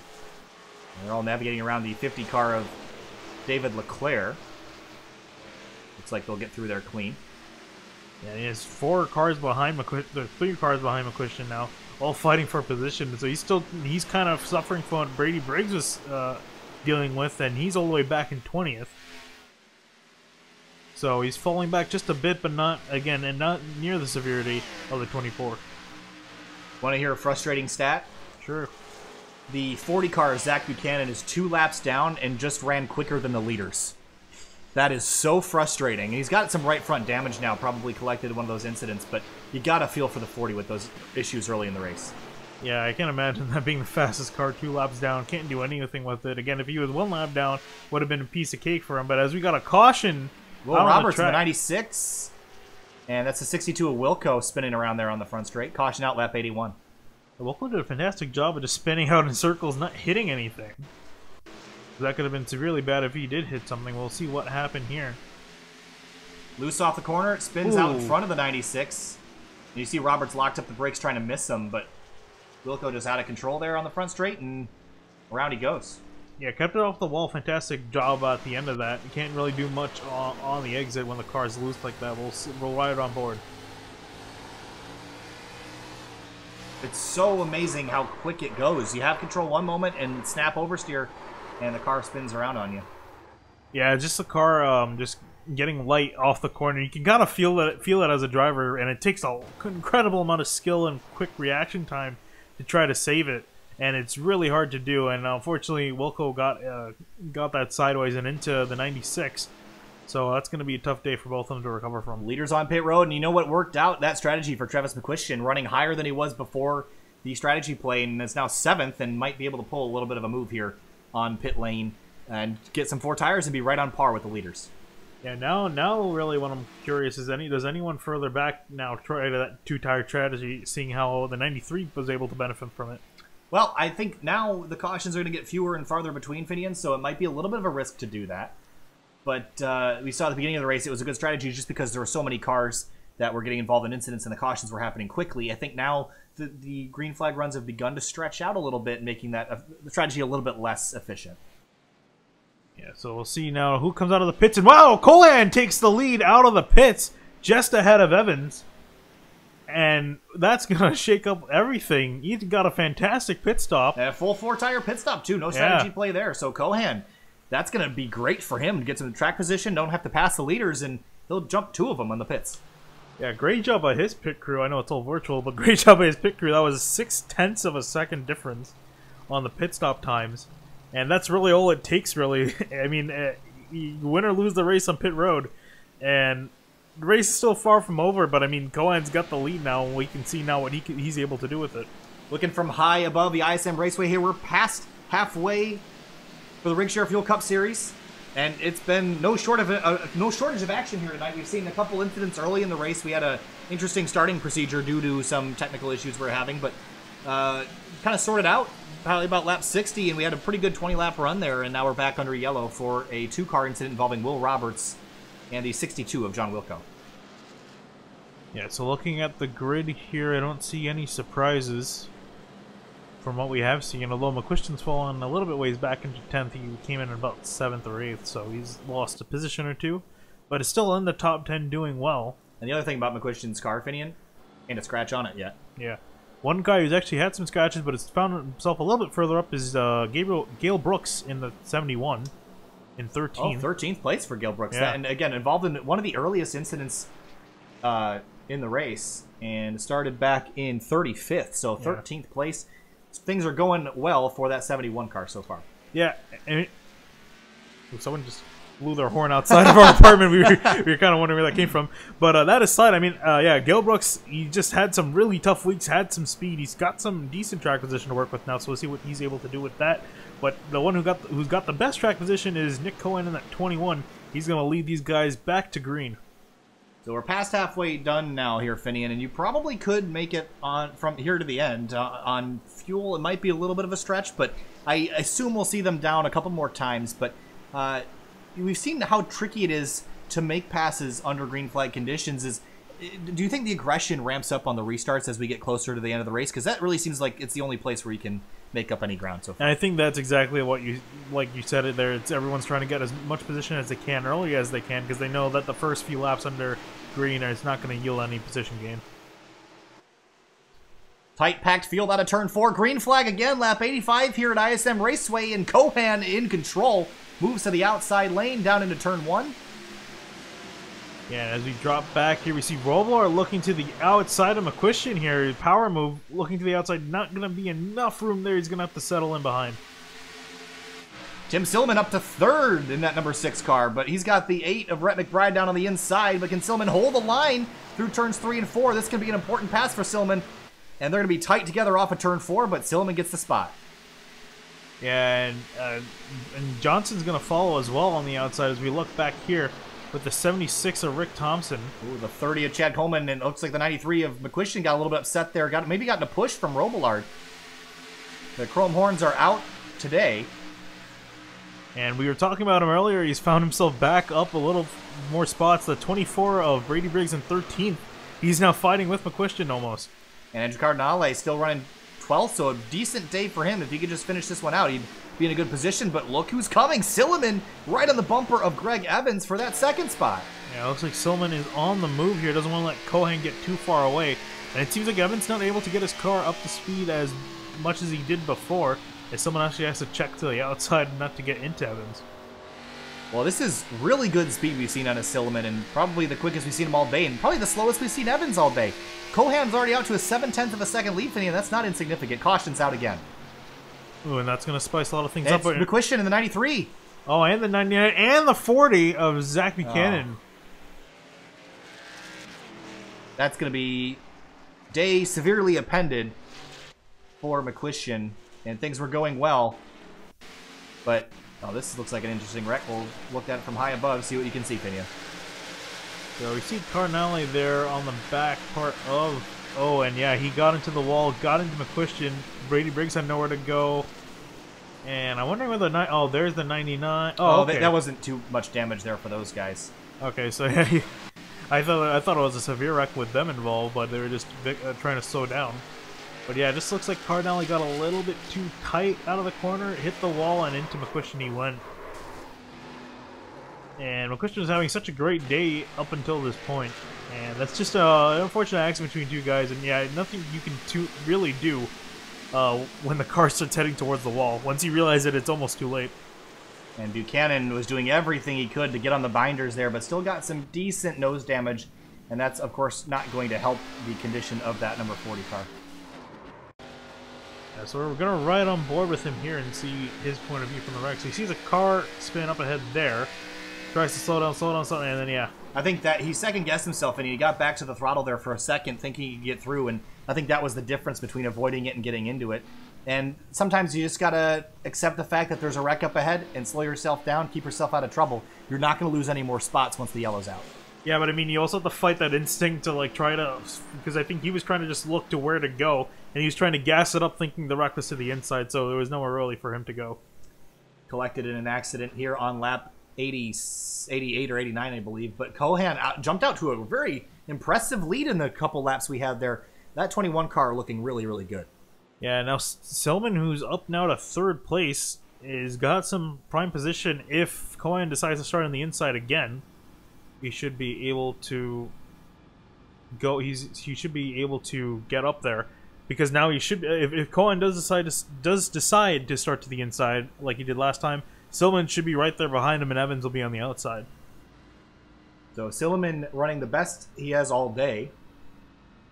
So hopefully he can get that Rigshare machine up closer. He's going to be one row behind.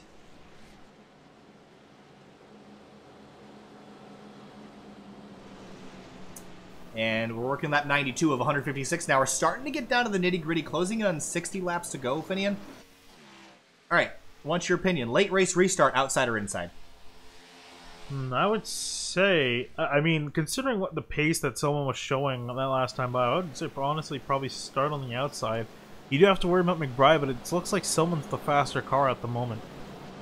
So I would say best bet is to start on that outside.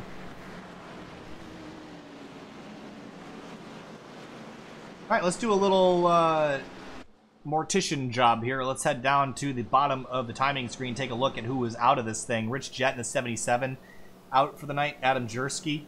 Norman Pelletier and Liam Sheen damaged but out on the racetrack in 34th and 35th. Don Runkle Jr. and Justin Rodden off track and done. 47 and 66 laps down respectively. Of the drivers that are currently running close to getting back on the lead lap, Dwayne Culberson in the number 1 car. Coming off pit lane, very damaged rear end of that Amazon video vehicle, but is in the free pass position at the moment. Casey Campbell in the 73. Not a ton of damage to that car, just been involved in a couple wrecks and gotten himself behind. And of course, Zach Buchanan we just saw involved in that wreck, as well as Aaron Henderson, both 2 laps down in 30th and 31st. Yeah, and Buchanan's day is still getting worse for him, but Cohan is having the pretty much opposite effect of him and having a fantastic day leading this field. And again, we've seen Cohan's raw speed just like Tim Silliman. We've seen both those guys have speed, but they ended up running around each other at Chicago and Bristol and just got themselves put in bad spots. But Nick Cohan finally being able to show the potential here tonight at ISM Raceway as we come to the green flag here on lap 94. And that's going to be, looks like 65 laps to go. Out of turn 4, green flag back in the air, and Cohan... Whoa. Oh, the 98 of Robillard hard into the wall. The restart upside down on the lid, and Robillard out of it. That was a weird accident because it looked like he glitched out there, and I thought that was just a glitch that we saw on the screen. I didn't realize that was an actual wreck. Well, we'll try to cut back on screen and see what happened. Yeah, we'll have to take another look at it, Finian. It was certainly an interesting scenario. It's getting tricky to find him now because he's off track. And oh, did he get hit from behind from the 24 car? I don't know. We caught that kind of late. Yeah, let's ride on board with the 67 who was behind him because this car seemed to be lagging out a bit. All right, we'll ride on board with him. There they come. Pace car is in. And then his car just starts freaking out. It looked like he might have spun his tires. And no one really knew where to go because his car was glitching out. I'm not actually sure if anyone got damaged because he was flashing in and out. Well, I know one car that potentially got damaged is the 85 of Minto. Let's take a look at his restart. Yeah, you can see Roblar there a few rows up. And everyone starts going, and then there's a car that just pretty much appears. Oh, actually, he got through that one okay. Yeah, so it doesn't seem like Roblar took any victims on that. I think Robillard, it was either an Alt F4 or to avoid wrecking the field or a connection issue because he is off and out in that 98. So not a great day for Robillard, and it just went from bad to worse. Yeah, really unfortunate for him. So that's going to bring on another quick yellow here. You see that Culbertson took a really fast ride around the pace car here. He's probably happy to find himself back on the lead lap. He's going to be in 27th. At the moment, we have 27 car and the last car on the lead lap. Well, let's see who that moves into the free pass position. It'll be Casey Campbell in the 73. That will now be the beneficiary should another yellow come out. Then Zach Buchanan is the next one in line after that, but he's got 2 laps to make up on the field again. Buchanan just had a rough night right from the very beginning. Yeah, I'm sure he's waiting to find himself back 1 lap down so he can take advantage of the lucky dog. And not having anyone else being able to take it. We can actually see that Brad Collins in the 67 is heading down pit road, so it looks like he did actually pick up some damage from that wreck, so he's going to go down and try to get that fixed as much as he can. 83 car also on pit lane as well behind. That's Liam Sheen, involved in a wreck earlier today. That car has definitely seen some better days. He's currently running 42 laps down, just trying to run out for some points, trying to pass the guys who have retired from the race at the moment.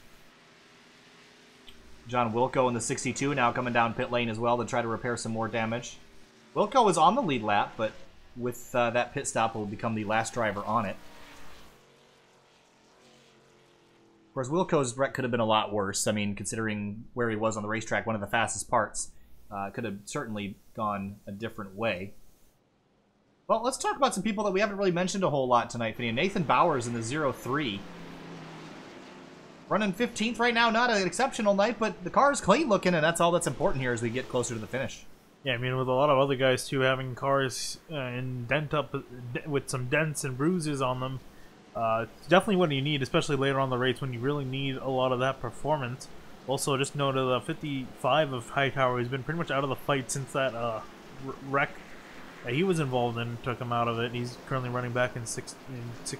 David Leclerc in 17th. That car is destroyed, and he was kind of in the way earlier as a lap down car, but found his way back to the lead lap and currently running 17th. Another driver we haven't really talked about today is Tyler Dolgar in the 88 in that Toyota Camry. Jack Daniels sponsorship on the hood this week. Yeah, and Coca-Cola. That's a great combination from what I've heard. But yeah, so he's having a quiet day in 13th, and that's really where you need to be around like the top 15. I would say you're in a good spot of having a great finish at this point in time, and doing what he needs to do. And also 24, Brady Briggs 10th place, so he's really recovered. Up and down day for the 24. We saw that no tire strategy earlier that did not work out for him, that he got collected in an accident, but that car is beaten and bruised, but still the top 10, so things are looking up for the 24. Yeah, definitely for him, and as he's going to start on the outside on the 5th row this time by when they come to take the green.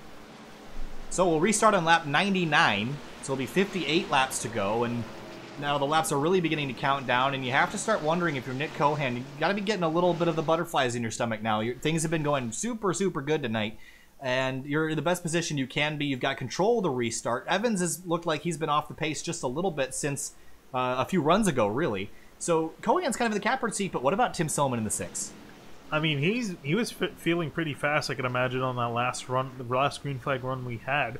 So I imagine that he knows he has the pace. It's just a matter of making sure he gets a good restart and follows Cohan as soon as he gets going so he can get around Evans. And maybe a hand out the window from Cohan to Tim Silman. Not a whole lot of straightaway to help with a push, but it's a possibility here at the ISM Raceway. And Cohan jumps right out of the gate. Green flag back in the air here. And Cohan jumps out to a quick and early lead. Jumps all the way to the outside lane, or actually bottom to top elevator move this week. As we look at the battle now with 9th and 8th with Ethan Kurtz and Chad Coleman. Tyler Dolger in the number 88 car. Nathan Bowers, 3 wide here down into turn 3. And you can see that everyone's scrambling for position yet again as the characteristic of Phoenix. As you see the 8 of Rhett McBride looking to the outside of Johnson, trying to get around. Johnson currently looks like he's falling back as Perry's not going to look at the outside of him. Through turns 1 and 2, McBride runs wide, and here comes Gabriel Perry. He's going to look to the inside, but no. Rick Thompson drives all the way down. That's the lowest we've seen anybody out there today, but off into turn 3. We're going to have a great, great battle. This is going to be for 4th spot ultimately, as the top 3 have driven away just a little bit. Yeah, and Silman was not able to clear Evans up in the front, so he's going to have to settle into 3rd place and try to catch up to Evans yet again and try to work around him. But here comes Perry looking to the inside of McBride. Side by side through 1 and 2. What lines will we take on the back straightaway? It seems Perry was a little conservative there with the line he took there through the dog leg, and it's just going to barely be on the inside by a quarter panel. Heading into 3, he's going to try to get a run there, but he's got to watch the push on exit, and he's actually able to get a great corner here.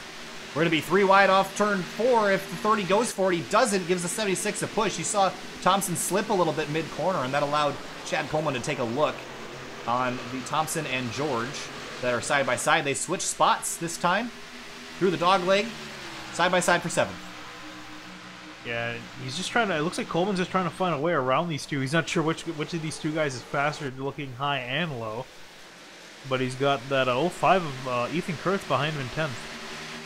Slow off of turn 4 again for Thompson. He's going to have Chad Coleman to his outside. We see Perry again trying to get around McBride just in front of him. Look out! The 76 and the 9 get together up the racetrack. The 9 goes. And Coleman's going to slip by barely on the inside of the 76, and he's going to make 2 passes in 1 corner. That was an exceptional move. Let's take a look at that real quick from the nose of the 30. Yeah, so you see he's right behind George as the end of the corner. Then he sees the 76 get tight, actually, and hit the 9. And there he goes, slips just barely on exit on the inside of Rick Thompson. Great move. That'll be for 7th spot for the 30 car. And look at Greg Evans now, and Tim Silman has gotten around him. But look at the lead for Nick Cohan, a 2nd lead. That's the biggest gap we've seen so far. But behind him, still side by side, the 8 of McBride and Gabriel Perry in the 13. Yeah, you see McBride charging on the outside, trying to hold off Perry, who's trying to get around. Perry actually switched lines. He's looking to the outside, now to the inside. And just kind of stalemated and not able to get around. Again, they've been side by side for several laps, and Perry's trying to make that inside lane work, but it's so hard to get a drive in. We've seen him really challenge the brakes down into the corner here. We don't see the rotors glowing just yet. There he goes, mid-corner, a little bit of a throttle stab. He's going to get right on the door of the 8 car and try to push him up the racetrack to kill his run on exit, and did a very good job that time. He'll have a great run down into turn 1. And nice to see, though, that Aiden McBride is not scared about running high against the wall. We saw him last time. He got some damage coming out of 4, but it doesn't seem to affect his car performance at all. And he's still trying to hold off Perry. And how about the 30 of Chad Coleman looking to the outside of these two? Oh, man, that was close. Yeah, that probably gave a bump to the 8 there. And he's really hungry for position. Hungriest we've seen him all day. And we see Gabriel Perry clear McBride that time by, but not by much. And he's still trying to look to the outside, Coleman, and not too much of a run there. Interesting line, though. Late apex corner, waited on the throttle. Look at this run he's going to get down the back straightaway now. He's going to have a whole head of steam coming at McBride. I don't know if he'll have enough to get alongside him this time through, but certainly an interesting and different line taken by that 30 car. Yeah, he's just has to really find a way to plant the car and just try to find a way on the inside or outside of McBride, or get a fender at least to make the pass. Let's check a little bit farther through the field. There is Brad Collins and Brandon Minto that are side by side. That's for 16th spot. Yeah, and these guys have had some troubles today, being pretty much the victims of several wrecks, and they have damaged race cars, and they're currently fighting for 16th.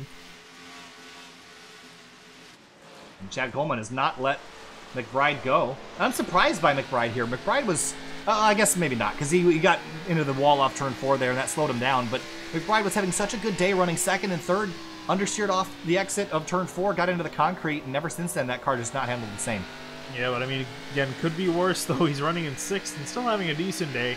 And I mean, bigger picture as far as points, I mean, you can't really get much better than leading the points, so he's just got to kind of finish it out today. Could have probably been better, but is now just pretty much riding around trying to do some damage control.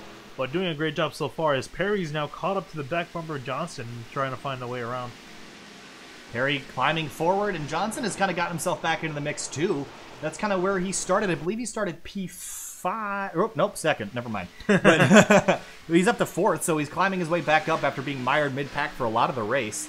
But I got to say, Nick Cohan out front challenging, but we got, again, a battle for 6th place now, and Chad Coleman looking at the inside of McBride.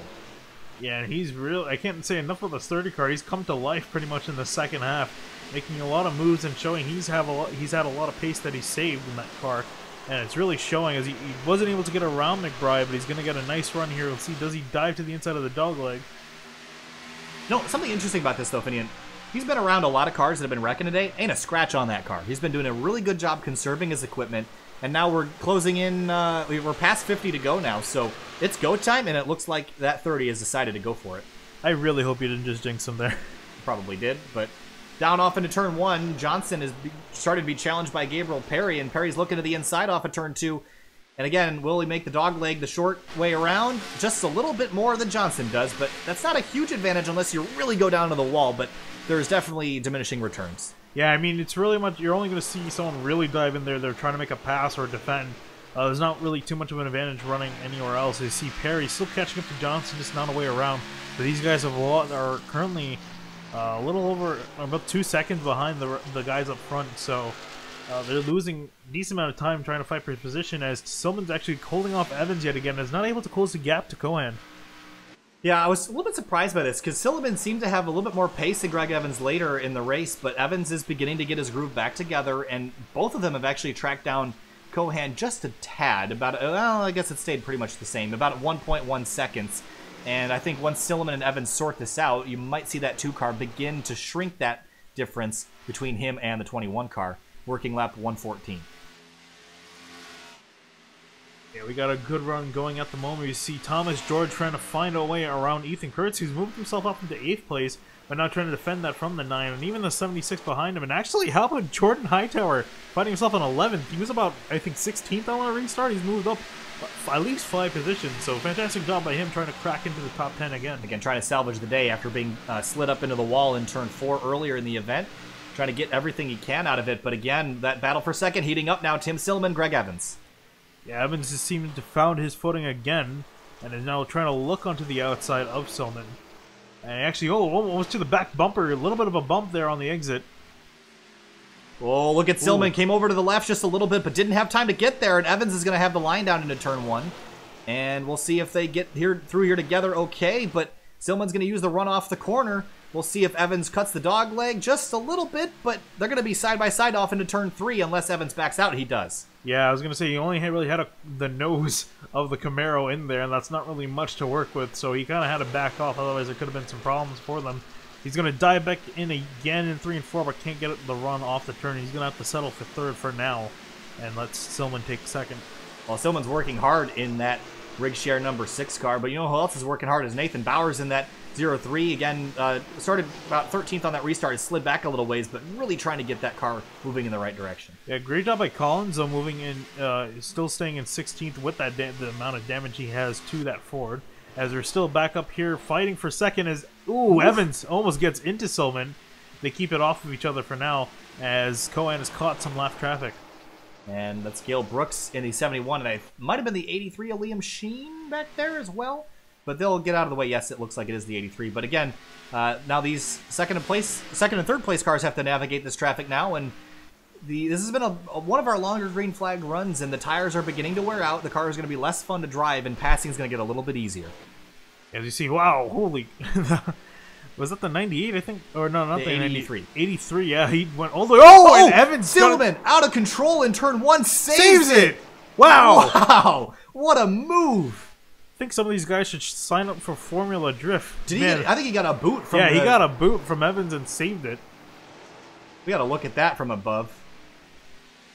Look at the angle on this. Ken Block. And a contact from the 2 car. Nearly missed that inside barrier there. kept it going. Fantastic save, though I gotta say his tires are a little bit used up and probably his heart's racing a lot faster than it was before. Wow. But he's saved it and kept on going. Lost about a second in all of that, but still is holding second place ahead of Greg Evans. That is the move of the race there, the move of the season so far, I think. Buchanan save at Road America last week in the third to last corner down in Canada corner. That was a good move as well. But Silliman now trying not to give up this spot to Greg Evans, and I'm sure Evans did not mean to do that, and I think that he let Silliman kind of collect himself down in turn 1. Yeah, so nice to see those guys just letting each other go, and we have a bunch of guys fanning all over the place, I think, trying to get around lap traffic, as these guys are still, I think, running as they were. Ethan Kurtz, though, 15th, slid back into the 20s earlier in the race, and has now fought his way back up into 8th, so a good conclusion to this event for Ethan Kurtz if he can stay where he is. Yeah, we still have some time left to go for these guys, but here comes Evans yet again, and we'll see what Silliman does this time around. Hopefully he doesn't get another bump. I don't think he wants to go sideways again. Don't think that was a desirable angle to enter turn 1, but did a great job holding on to it. And we're riding on board now with Silliman on the Rigshare onboard bumper cam down into turn 3. And looks like Evans is just going to go for it. Yeah, and I think Silliman might be hurting from that tire, or from sliding the tires at such an angle. It's going to really wear them out. So he's struggling, has to hold it on the outside line. But here comes Evans looking to the inside yet again. Can he get the move done, though? It's going to be hard to maintain that inside line, and Silliman will have the run off the corner, as we've seen that tie line be so dominant in being able to defend. Maybe not a place to pass cars, but surely a place to prevent yourself from getting past. Yeah, solid job by Silliman, able to still defend from Evans as close as he got to the lead. That's the closest he's gotten since he's been kept behind Silliman. Tyler Dolger in the 88, and that's a big battle here. This is 13th back through 17th there, 18th really, with Nathan Bowers, and see Andrew Cardinale in there hanging on for 13th, and they're trying to navigate lap traffic and do all this at once. Yeah, it's a lot of things to manage as a driver. You see Gale Brooks doing a nice job of getting out of the way of these guys. Contact with Gale Brooks and Brian Bliss in the 18, and that definitely damaged Brooks's car. Looks like he's a little bit out of control. Yeah, I don't think he entirely like that, as he's still trying to keep out of everyone's way and run the high line, but still for second place, Silliman is holding off Evans. But, and yeah, behind them, Johnson's still ahead of Perry, and here we're still looking at the battle for about 8th place. Yeah, so it looks like Kurt's got a little bit ahead, and now it's Thompson holding off George, who's actually, I think, yeah, 76 got around the 9, I think, after that bump from earlier, and Hightower still hasn't been able to get around any of these guys ahead of him. Down into turn 1 again. This is still heating up, but you know who's loving this right now is the 21 and Nick Cohan. Extended his lead now to 2.9 seconds over these guys. And what Cohan is praying for is green to the end. Yeah, I think he's definitely showing that he has the car to beat pretty much, unless something happens to him. As you see Evans dive to the inside below the yellow line, and ooh, he's almost going to get into Silliman. Keeps it off him at the moment, but Silliman's going to have that run out of the corner. And wow, Evans was really desperate that time around. Yeah, Silliman didn't leave him a lot of room, but you don't really have to. Here's the thing about turn 3 and 4 at Phoenix, Finian, is that yellow line, technically it's the border of the racetrack. Whoa, and the 73. Traffic. Wow, that was a very, very bad place to catch lap traffic, and Silliman kept it off, and Evans kept it off Silliman. They both get around, though, in the same position. A push there to the rear end of the 6. But as I was saying, Finian, that yellow line, while it's not the legality border of the racetrack, you see Silliman slip there, and the 2's going to try to slip to the outside, can't quite do it. The below the yellow line is the apron. So if you go down there, you have to blend yourself back up there as smoothly as possible. You can't just force your way back onto the racetrack. So a little bit of a different kind of etiquette here at Phoenix. As the caution flies, and it's Dean Doucette. Maybe not. Trying to find who it is. Tyler Dolger in the 88 potentially slid back a couple spots. So yeah, that looks like a lot of damage to the rear of that car that I don't think we saw earlier. No. And indeed it was Dolger. But Cohan did not want to see that up front, but here's the replay of the incident. Maybe just a self-spin with the 88. Yeah, we'll see him come off the corner here, gets loose, tries to save it. Slow, lazy spin. Oh, and the 03! Whoa! Oh, Bowers did. Oh, the 18 of Brian Bliss gets into it too. Yeah, that's just really unfortunate as a driver. You're just trying to pick a lane to go. Well, unfortunately, the wrong one for the 03, but really nothing you can do with Bowers.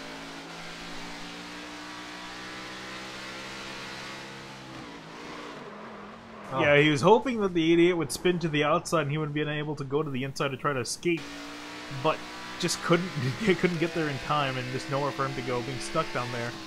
And then Bliss thought he was going to be good, but then the 18, not the 18, sorry, the 88 came back across the track and into him. You have to wonder, though. Every time I see this kind of incident, Finian, I just wonder, as soon as the yellow flies, I mean, no, I don't so know. long down the straightaway, though. I mean, the crash was over. Yeah, but I think the 18 was trying to race around it before the 88 came across the track, because I think he saw that he was spinning out of control. I can't agree with that, though. The caution's out, Finian. You're not going to gain anything by passing him. No, but, I mean, you have a car spinning across the track, so you want to try to beat him before he comes spinning across the track. I just disagree. I think he could have braked before it and avoided the whole thing. Yeah, but hindsight's 20/20. Yeah, well, then now he's got damage. I think that was a poor decision there. We've seen it a couple incidences, especially at Chicagoland. We had that issue where drivers were just flying into wrecks. The yellow flag waves, unless you're right next to it, you're on the brakes, Finian. I can't agree with just flooring it through and just praying. Okay, but try to get these gigantic cars very heavy, very fast, very crappy brakes and try to get them slow down. It's very hard to, and also you risk, by slowing down that fast, you risk yourself getting spun out. So I don't think it was, again, not that much to do, heat in the moment. I don't think he really could have done much there. I want to go on board again with the 18 and see how long he had for this, Finian, because I can't get on board with that.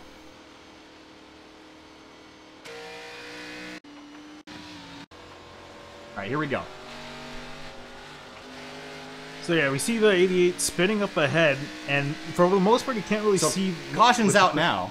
Yeah, caution's out there. You see him, he got on the brakes as the caution came out, and then as he got on the brakes, he went straight to the inside. Yeah, I don't know. I still feel like there was something more that the 18 could have done to miss that. Of course, not the way that Bliss wanted to be. He didn't want to be in the wreck, but again, it's a caution thing, and when you lack on the caution phase, you're going to end up with damage, as we've seen so many drivers end up tonight. Yeah, I still think he was too close to really react in time. 18's got some damage. Lap 131 of 156. Nick Cohan leading now. Greg Evans. Timothy Johnson up into third. Gabriel Perry in fourth. That's the best he's been running all night. Tim Silliman back to fifth now after the caution sequence. So Silliman lost some ground. And interesting strategies here, but for the most part, looks like everybody just took 4 tires and fuel. It's just a run to the end.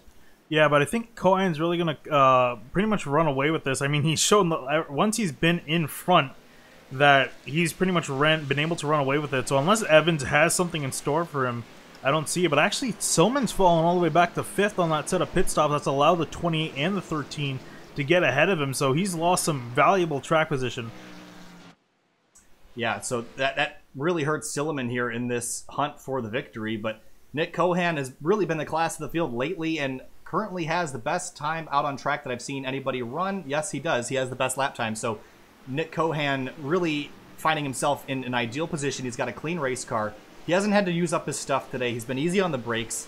He's been nailing the restarts. That 21 car, as much as I picked the 2 car earlier, that 21's looking real strong.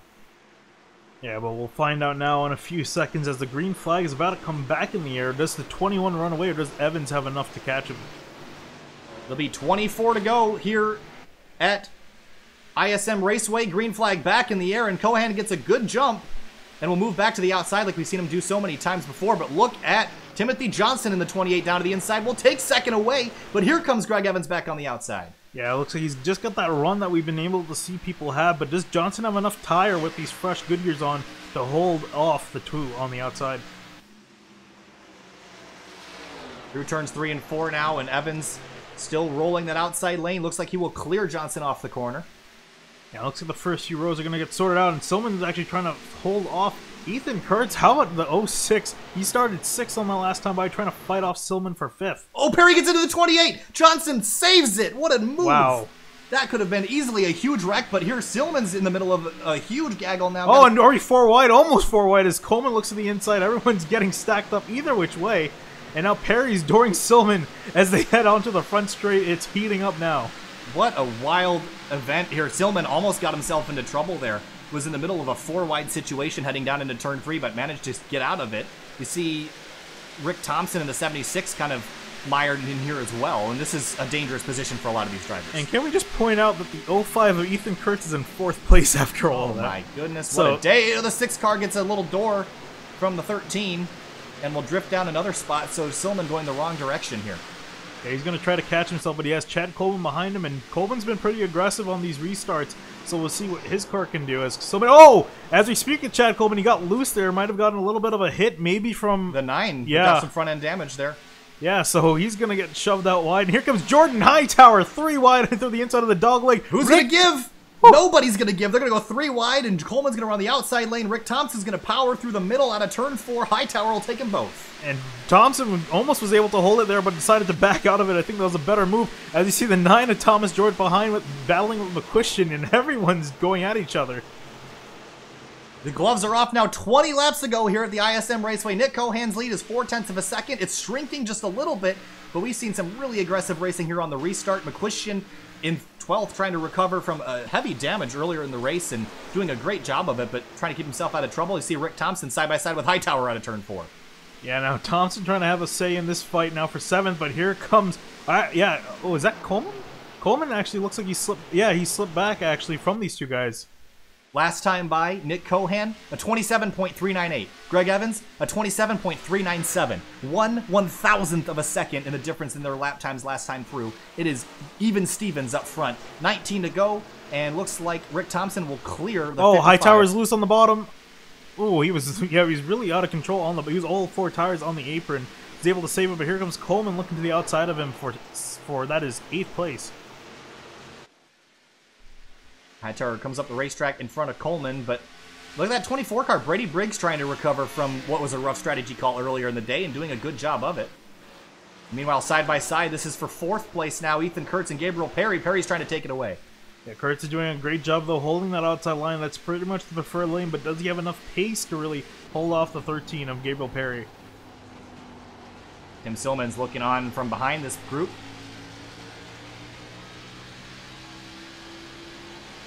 And really for him, it's just a matter of which way do you go. You have 2 guys pretty much even with each other. Do you try to make it 3 wide or do you just settle in and wait for this to blow over? Well, I'd say go for it. I mean, you have 17 laps to go. Once these guys get single filed out, it'll be a lot harder to pass them. I'd say push the issue now, go for it, and force a mistake by one of those 2 drivers. But while he's caught up behind this, Rick Thompson's come literally out of nowhere, and he's in 7th, charging on 4th place pretty much. Silman looked to the middle there for a second. Yeah, I think he's also trying to make it 3 wide. Oh, almost gets into Kurtz. Barely kept it off there. He's going to might give him a door and doesn't. Stays off of him, and this is getting really close here. Half a second is the difference between the leaders, but we're watching the battle now for 6th place. 5th place now. Ethan Kurtz has it. Tim Silman's trying to get around him. Rick Thompson is just starting to enter the fight now, and right behind these guys, Jordan Hightower and Chad Coleman are looking on in case they make a mistake. Yeah, no change up front whatsoever. Oh, contact! Around goes the 0.5 of Ethan Kurtz and into the wall in turn 3. Caution out with 15 laps to go. And Kurtz, whoa! That was a very aggressive rejoin. And more cars involved with the rejoin there. That happened. Yeah, I think Ethan was just really. I can imagine that Kurtz was upset. really mad with what happened there, and that was more just frustration more than anything. But here's a replay of it. Down into turn 3. And yeah, I mean, Silman had room on the bottom. Kurtz had room up top, but I'd say Silman had a lane, and you saw at the end there. Let's get another replay angle here. Silman had a lane to use, and I think when you're on the bottom, you kind of have to respect that. I mean, yeah, but going for the same area. Yeah, I mean, yeah, that's more of a racing incident in my books because 05 of Kurtz is trying to hold him down there. Yeah, I'm a little bit.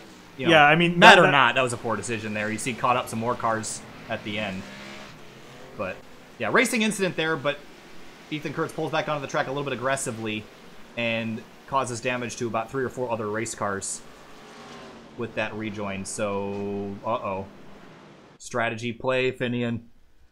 Rick Thompson, Jordan Hightower, Chad Coleman, and others. Wow, a lot of guys staying out. This has gotten all sorts of interesting.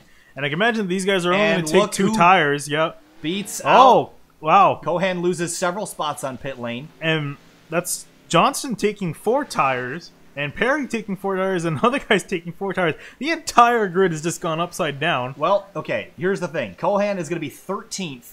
He's the first car on 4 tires. He's going to have about 11 to 10 laps to go. I'm actually surprised Silman's fallen all the way back there. Did he also come to the pits? Silman came to the pits as well, I believe. Oh, okay. I was wondering why he was all the way back in 12th. So Silman, I think, is going to be... No, Evans is actually going to be the first out of all the guys that came out in the 2. He's going to be in 11th. The entire top 10, though, I don't think has come into the pits. That is correct. Top 10 have stayed out. They all have 15-lap-old tires. And that's going to be enough to make a pretty big difference. But do you think it's big enough for Cohen to even have a shot? I don't think Cohen's got a shot. He has to pass 12 cars in less than 12 laps. So I don't care how fast you are. That's a lot of cars to pass. And I mean, there's a high chance that we might have a caution with everyone trying to get around each other. But again, I just really want to point out our entire top 10 right now. We have Rick Thompson, who hasn't been in the front at all today, up in first. Hightower also hasn't been, I think this is the highest he's been all day. Chad Coleman, who's been fast in the front, he's had a good day. He's up in third highest he's been. Brady Briggs was up in the front earlier. He was leading the race, but fell back with the tire strategy. Thomas George also been running decent up in the front as well. Brad Collins, I'm amazed that damaged car is even up here. Ethan Kurz decided to stay out after that, trying to get some track position after that spin. Brian Bliss with some severe damage. Look at the 50 car. This car is running 9th. That is ridiculous. Yeah, I can imagine that Evans is going to try to get around him as fast as humanly possible. And well, this restart, Finian, all bets are off now. The gloves are coming off. We're going to have a 10-lap shootout. The tire and fuel strategy completely upturned upside down. This is going to be chaos, to put it lightly. Do you have any idea who might come out on top on this? Honestly, I'm liking Chad Coleman. He's been pretty fast all day, and out of the rest of the guys he's around, he has, I think, the fastest car between them. So I'm liking him so far. You? I'd say Coleman. I'd say the 76 of Thompson. If he can get a good launch and just drive away as fast as he can. I think if we see yellows, I think Thompson's in a good spot. Yeah, I think really anyone in the top 4 has a solid shot at the moment. But pace car is going to be in this time by, and we're about to go back green. 10 laps to go. 10 laps of shootout racing here at ISM Raceway. The desert, it comes down to this. 10 to go. Green flag back in the air. Rick Thompson gets off to a great start. Clears Jordan Hightower. They're 3 and 4 wide behind him, heading down into turn 1. Side by side. Leclerc, Silliman goes hard into the wall. Huge caution. And the 6 car, that day is... Oh, man, that's such a shame for Tim Silliman. But, man, and there's more. Will Roberts involved in this one. The 23, Aaron Henderson, and others. Yeah, as soon as I saw them diving out after the start-finish, I knew something was going to happen. And I think this... I'm not sure if this started here or farther up, but... No, it started here with the 50 kind of... Yeah, Evans trying to get around the 50, and Leclerc the 50 car just drove straight up, and wow, hard lick there. The 9 car, I believe, was the one that intercepted the 6. Yeah, honestly, Leclerc really probably shouldn't have been up there. As you can see on the start here, he's lost a severe amount of position on track to the guys ahead of him, and then Evans did a great job of waiting until after the start-finish line to go. I thought Evans got into Leclerc, but Leclerc just went on straight into Silman. And it's not really entirely his fault as far as the car is concerned, because the car is just not handling properly. Yeah. But I don't think he really should have stayed out with the amount of damage on his car. Right. That car is barely roadworthy, is how I would label it, and I don't think it's handling all that well. And that just put him in a... I think here's the problem, is that the strategies were so different, and there's such a high intensity to the end of this race that there was going to be something that went wrong. I'm just surprised that was it. I would have thought that a wreck would have happened with someone taking a dive bomb or something, but Leclerc driving straight off into turn 1, that was certainly not what Silliman needed, and that's going to be a miserable ending. Yeah, for I the think 6 that's car. pretty much going to be almost day over. His car is crabbing down pit road, so his car is pretty much toast. But back up front, I don't see any change in position, really. Everyone's the guys who are up at the front. I think Evans is leading the guys who pit. He's in 10th, so he still has 9 cars to get through to get anywhere near the front of the field. So I think he's out of it. I think it's pretty much going to be between our top 4. Well, I think Rick Thompson loved to see that yellow flag fly, because that reduces the number of laps that the drivers behind him will have to get up front. So Cohen jumped up 2 spots, Finian, but... No, he ain't gonna gain 10 spots. No, yeah, I don't see it. I don't see it happening. He's gonna need a miracle to get him back into this fight. And I mean, great job by pretty much all those guys who decided to stay out. Why not? That was a real wrench in everything. And certainly mixed things up. And Jordan Hightower is in line for a really, really good finish. Again, the race almost got thrown away in turn 4 early in the race when he got up into the wall, and that car has been damaged ever since. But strategy call puts him right back up into contention for the win with probably will be 5 laps to go. I'm just amazed at the fact that with 15 laps to go, none of these guys are anywhere near the front. We thought none of them had a chance, and here they all are in the front, ready to fight for this win. That was probably one of the coolest things I've ever seen, seeing the entire top 10 get switched out.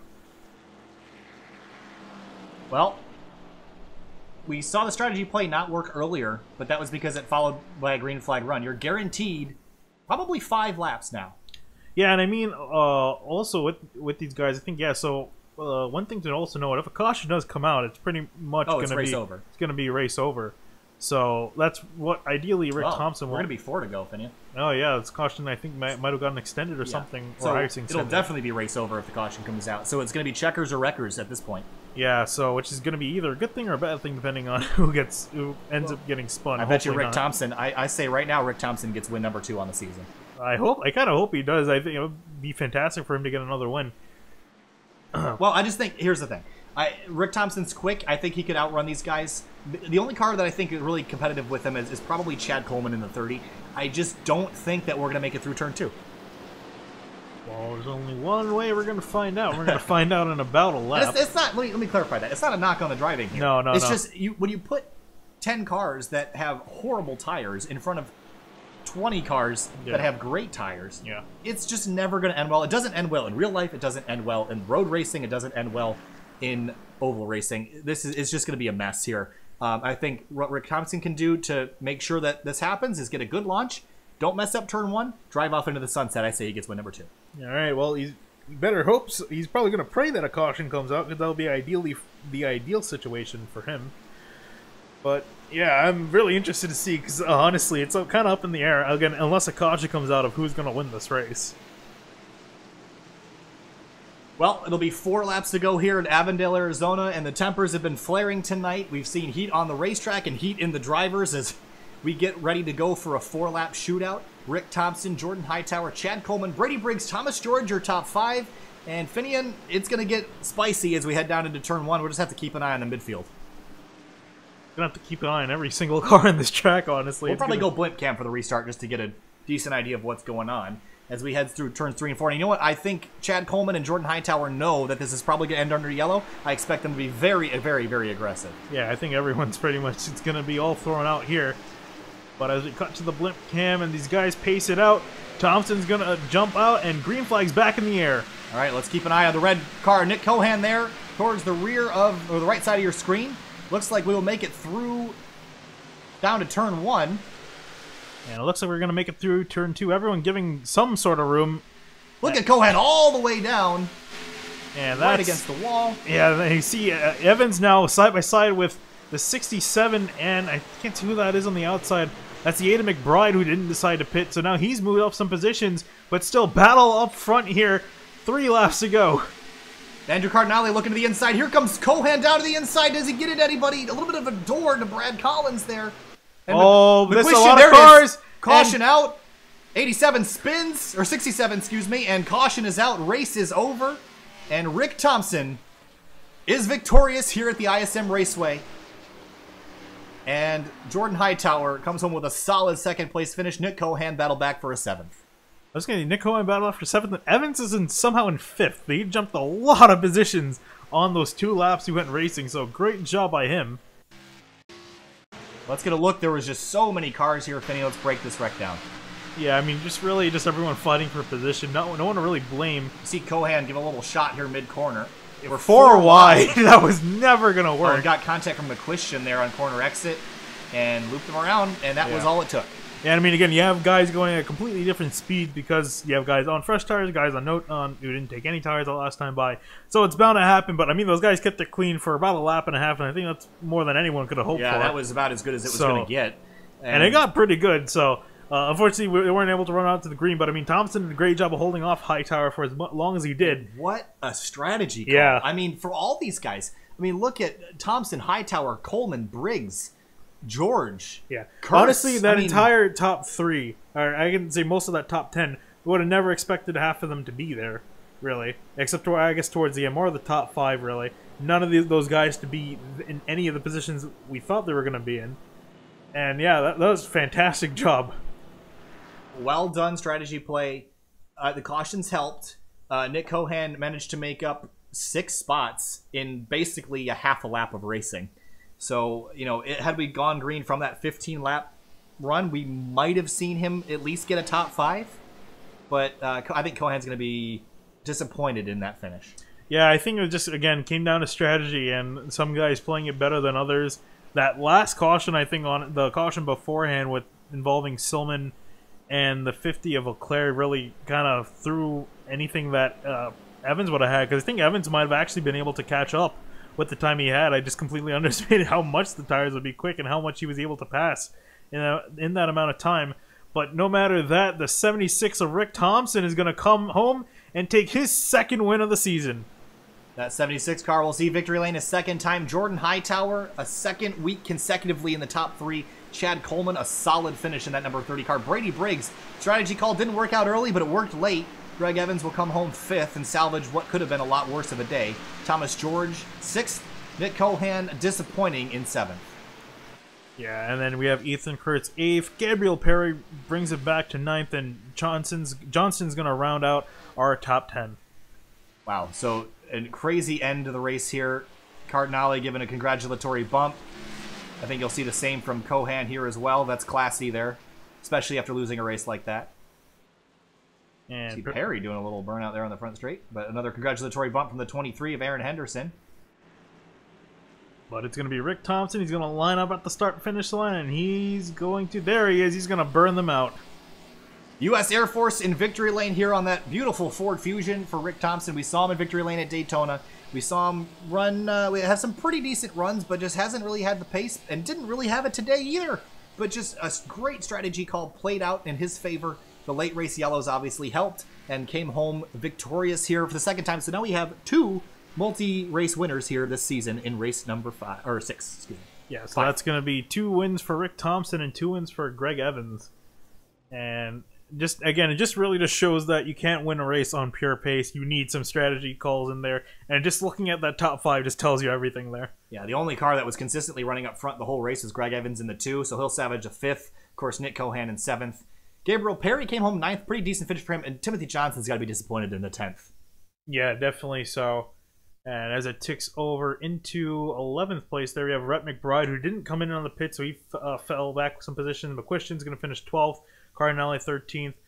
Steve Gottschalk's going to come home in 14th. Nathan Bauer is able to recover for 15th. We got Tyler Dolger in 16th place. Tim Stillman, disappointing 20th place finish. Nothing he could have done there to avoid that wreck, and just unfortunate to see him have another abysmal day after being involved in someone else's problem. Yeah, definitely so. So you see the rest of the field tick by. We're probably going to cut to break in a little bit, and we're going to get your top 3 and maybe someone else for an interview. Well, definitely someone else, I would say. Yeah, Nick Cohan for sure I don't want to talk to, and potentially Tim Stillman as well. Not a good day for those guys, but we'll be back with your top 3. As long as they're in the Discord and we can get to them, we'll be right with you in just a moment. Stay with us.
Welcome back to the ISM Raceway. We're here with race winner Rick Thompson. And Rick, it's not the first time we've seen you in victory lane here this season, but this one was considerably less dominant, but a great strategy call at the end put you in contention.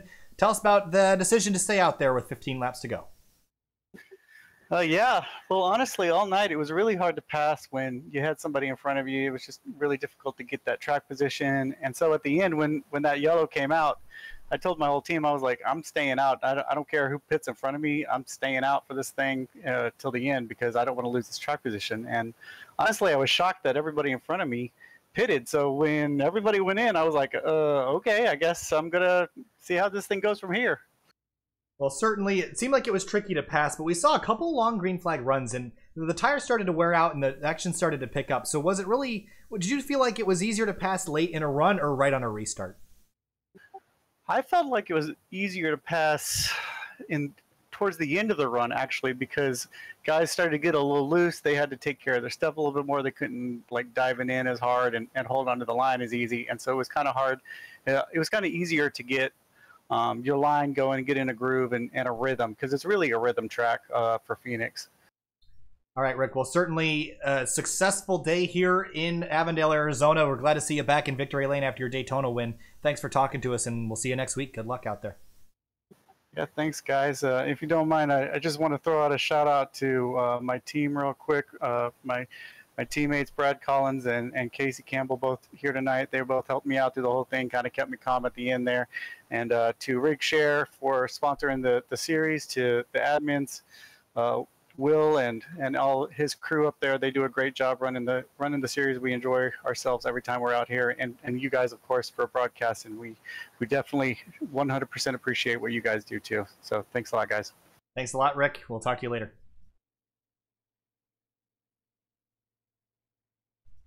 Chad Coleman, driver of the number 30. Chad, tonight was a wild one, and you spent a lot of time battling in the mid-pack, but a great strategy call towards the end alongside Rick Thompson and others to come home and steal away a podium finish. So tell us about your night and the decision to make that call with 15 to go. Yeah, we started off the night pretty good. We qualified a little better than I thought I would for the limited amount of practice I ended up getting.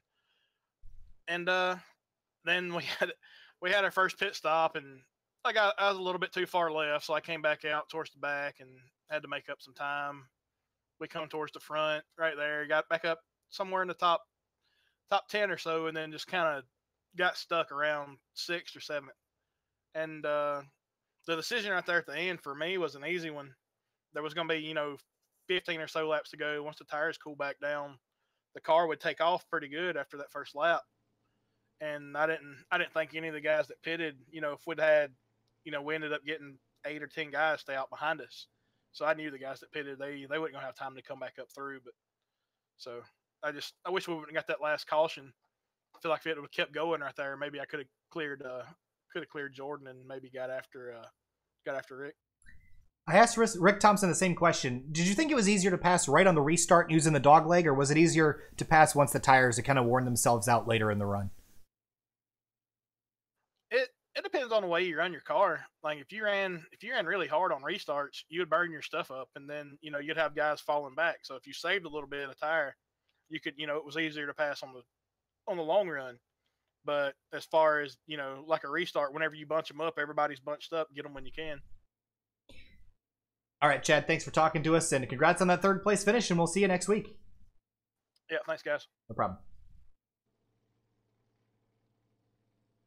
It was some good racing. Oh, hey, sorry. I didn't mean to grab you there at the middle of the conversation you're having there. But Andrew, today went a little bit better this week. We came home with a 13th place finish. Certainly there's still room to improve there, but tell us about your night, because it was certainly a wild one. Yeah, I don't know how you guys handled the lap 1 thing, but that was fun. I'm sure you guys and the viewers were beyond confused, and so were we. We really didn't know what the heck was going on. I think Zach had an issue, hardware related, and I can't back up when there's somebody on my bumper, so I just didn't want to destroy their front end to get around. Felt like it was better to deal with it afterwards. So it is what it is. Thankfully, I think everybody got sorted out, even if we lost some positions off the start. I know I should have gridded, I think, 19th, and I think I actually came to the first green flag at 27th, but I mean, it is what it is. We sorted it out as best as we could, and we did all right.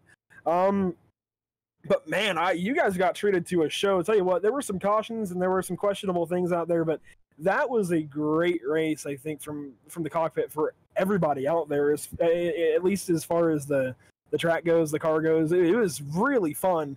And I don't normally say that about this track. You go to Indy last week, and IndyCar's at Phoenix, and I didn't like it at all, but this was a lot of fun. Yeah, we noticed that towards really the middle to the end of the long green flag runs, the passing really started to pick up. And I asked Chad and Rick about the passing opportunities on the restart versus later in the run. And from your perspective, you're battling back there with the guys that perhaps burn their stuff off a little bit too quick. But was that, for you, was it, were you looking forward to the restarts, or was it the long green flag runs where you really found your car handling well? You know, I felt like the first half of the race, I wanted it to go green. I was really surprised at how far forward I moved. I got into the top 10, and I was not expecting that. Coming into this race, I think I practiced and was like 35th.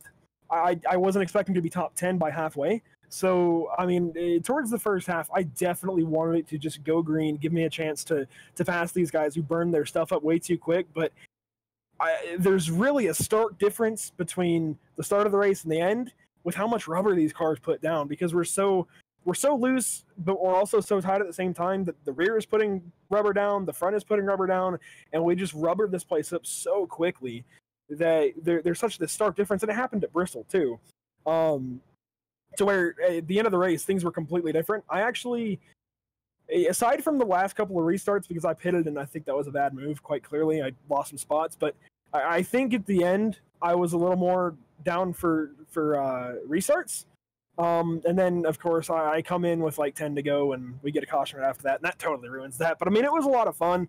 As far as passing in general, I felt like you could do a lot off into turn 3, but once you got to the center of 3 and 4, if you didn't have a pass made, you likely weren't going to have it made, and there wasn't a whole lot you could really do in 1 and 2 unless you could really get a good launch down that front straightaway.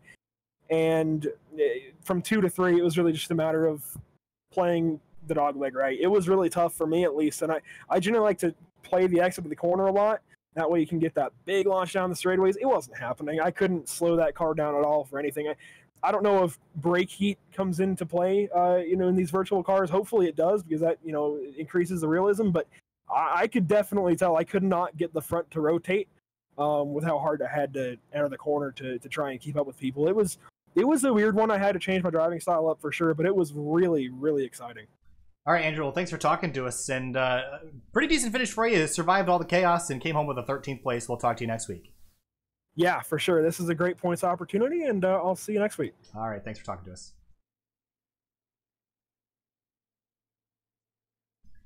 All right, Finian, well, that was a wild one here today. We're going to jump to break real quick. I just want to see if we can get who was the hard charger award before we go off air this evening. So we're going to jump to break one more time really quick. We're going to run a couple fun intro commercials here just to keep you guys busy. But we'll be back in just a moment with hopefully your hard charger award and the conclusion to the broadcast.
Welcome back live here at SimTV. We have your Hard Charger Award, and one of them goes to the 91 of Steve Gottschalk, a new driver here this evening. And he went from 32nd to 14th, and he'll collect one of those Unreal Esports Media Hard Charger Awards here this evening, as well as the 62 of John Wilco. And John Wilco, of course, came home, I believe, in 17th place and started 36th. So both those drivers moved a heck of a long way forward with all that chaos. But Finian, again, conclude here at Phoenix. A wild night, but some great green flag racing when we had it. Oh yeah, especially there towards the end, you can just really see everyone was going for position. And I mean, they kept it relatively clean. I mean, it only really brought out cautions when everyone got stacked up towards the end. And that's just everyone going for every inch of ground that they could at that point. But yeah, solid racing tonight. I expect pretty much the same standard that we've seen all season. We've seen some great racing when these guys are going at it. Yeah, and next week we will be at... Pull it up here.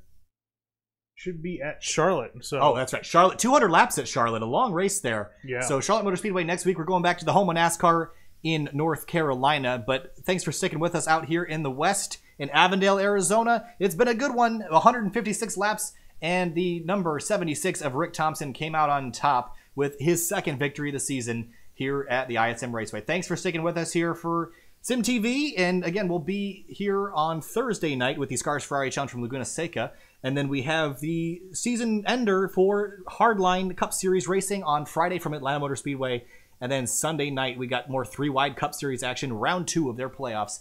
So more to look forward to, and we'll see you later. Have a good night.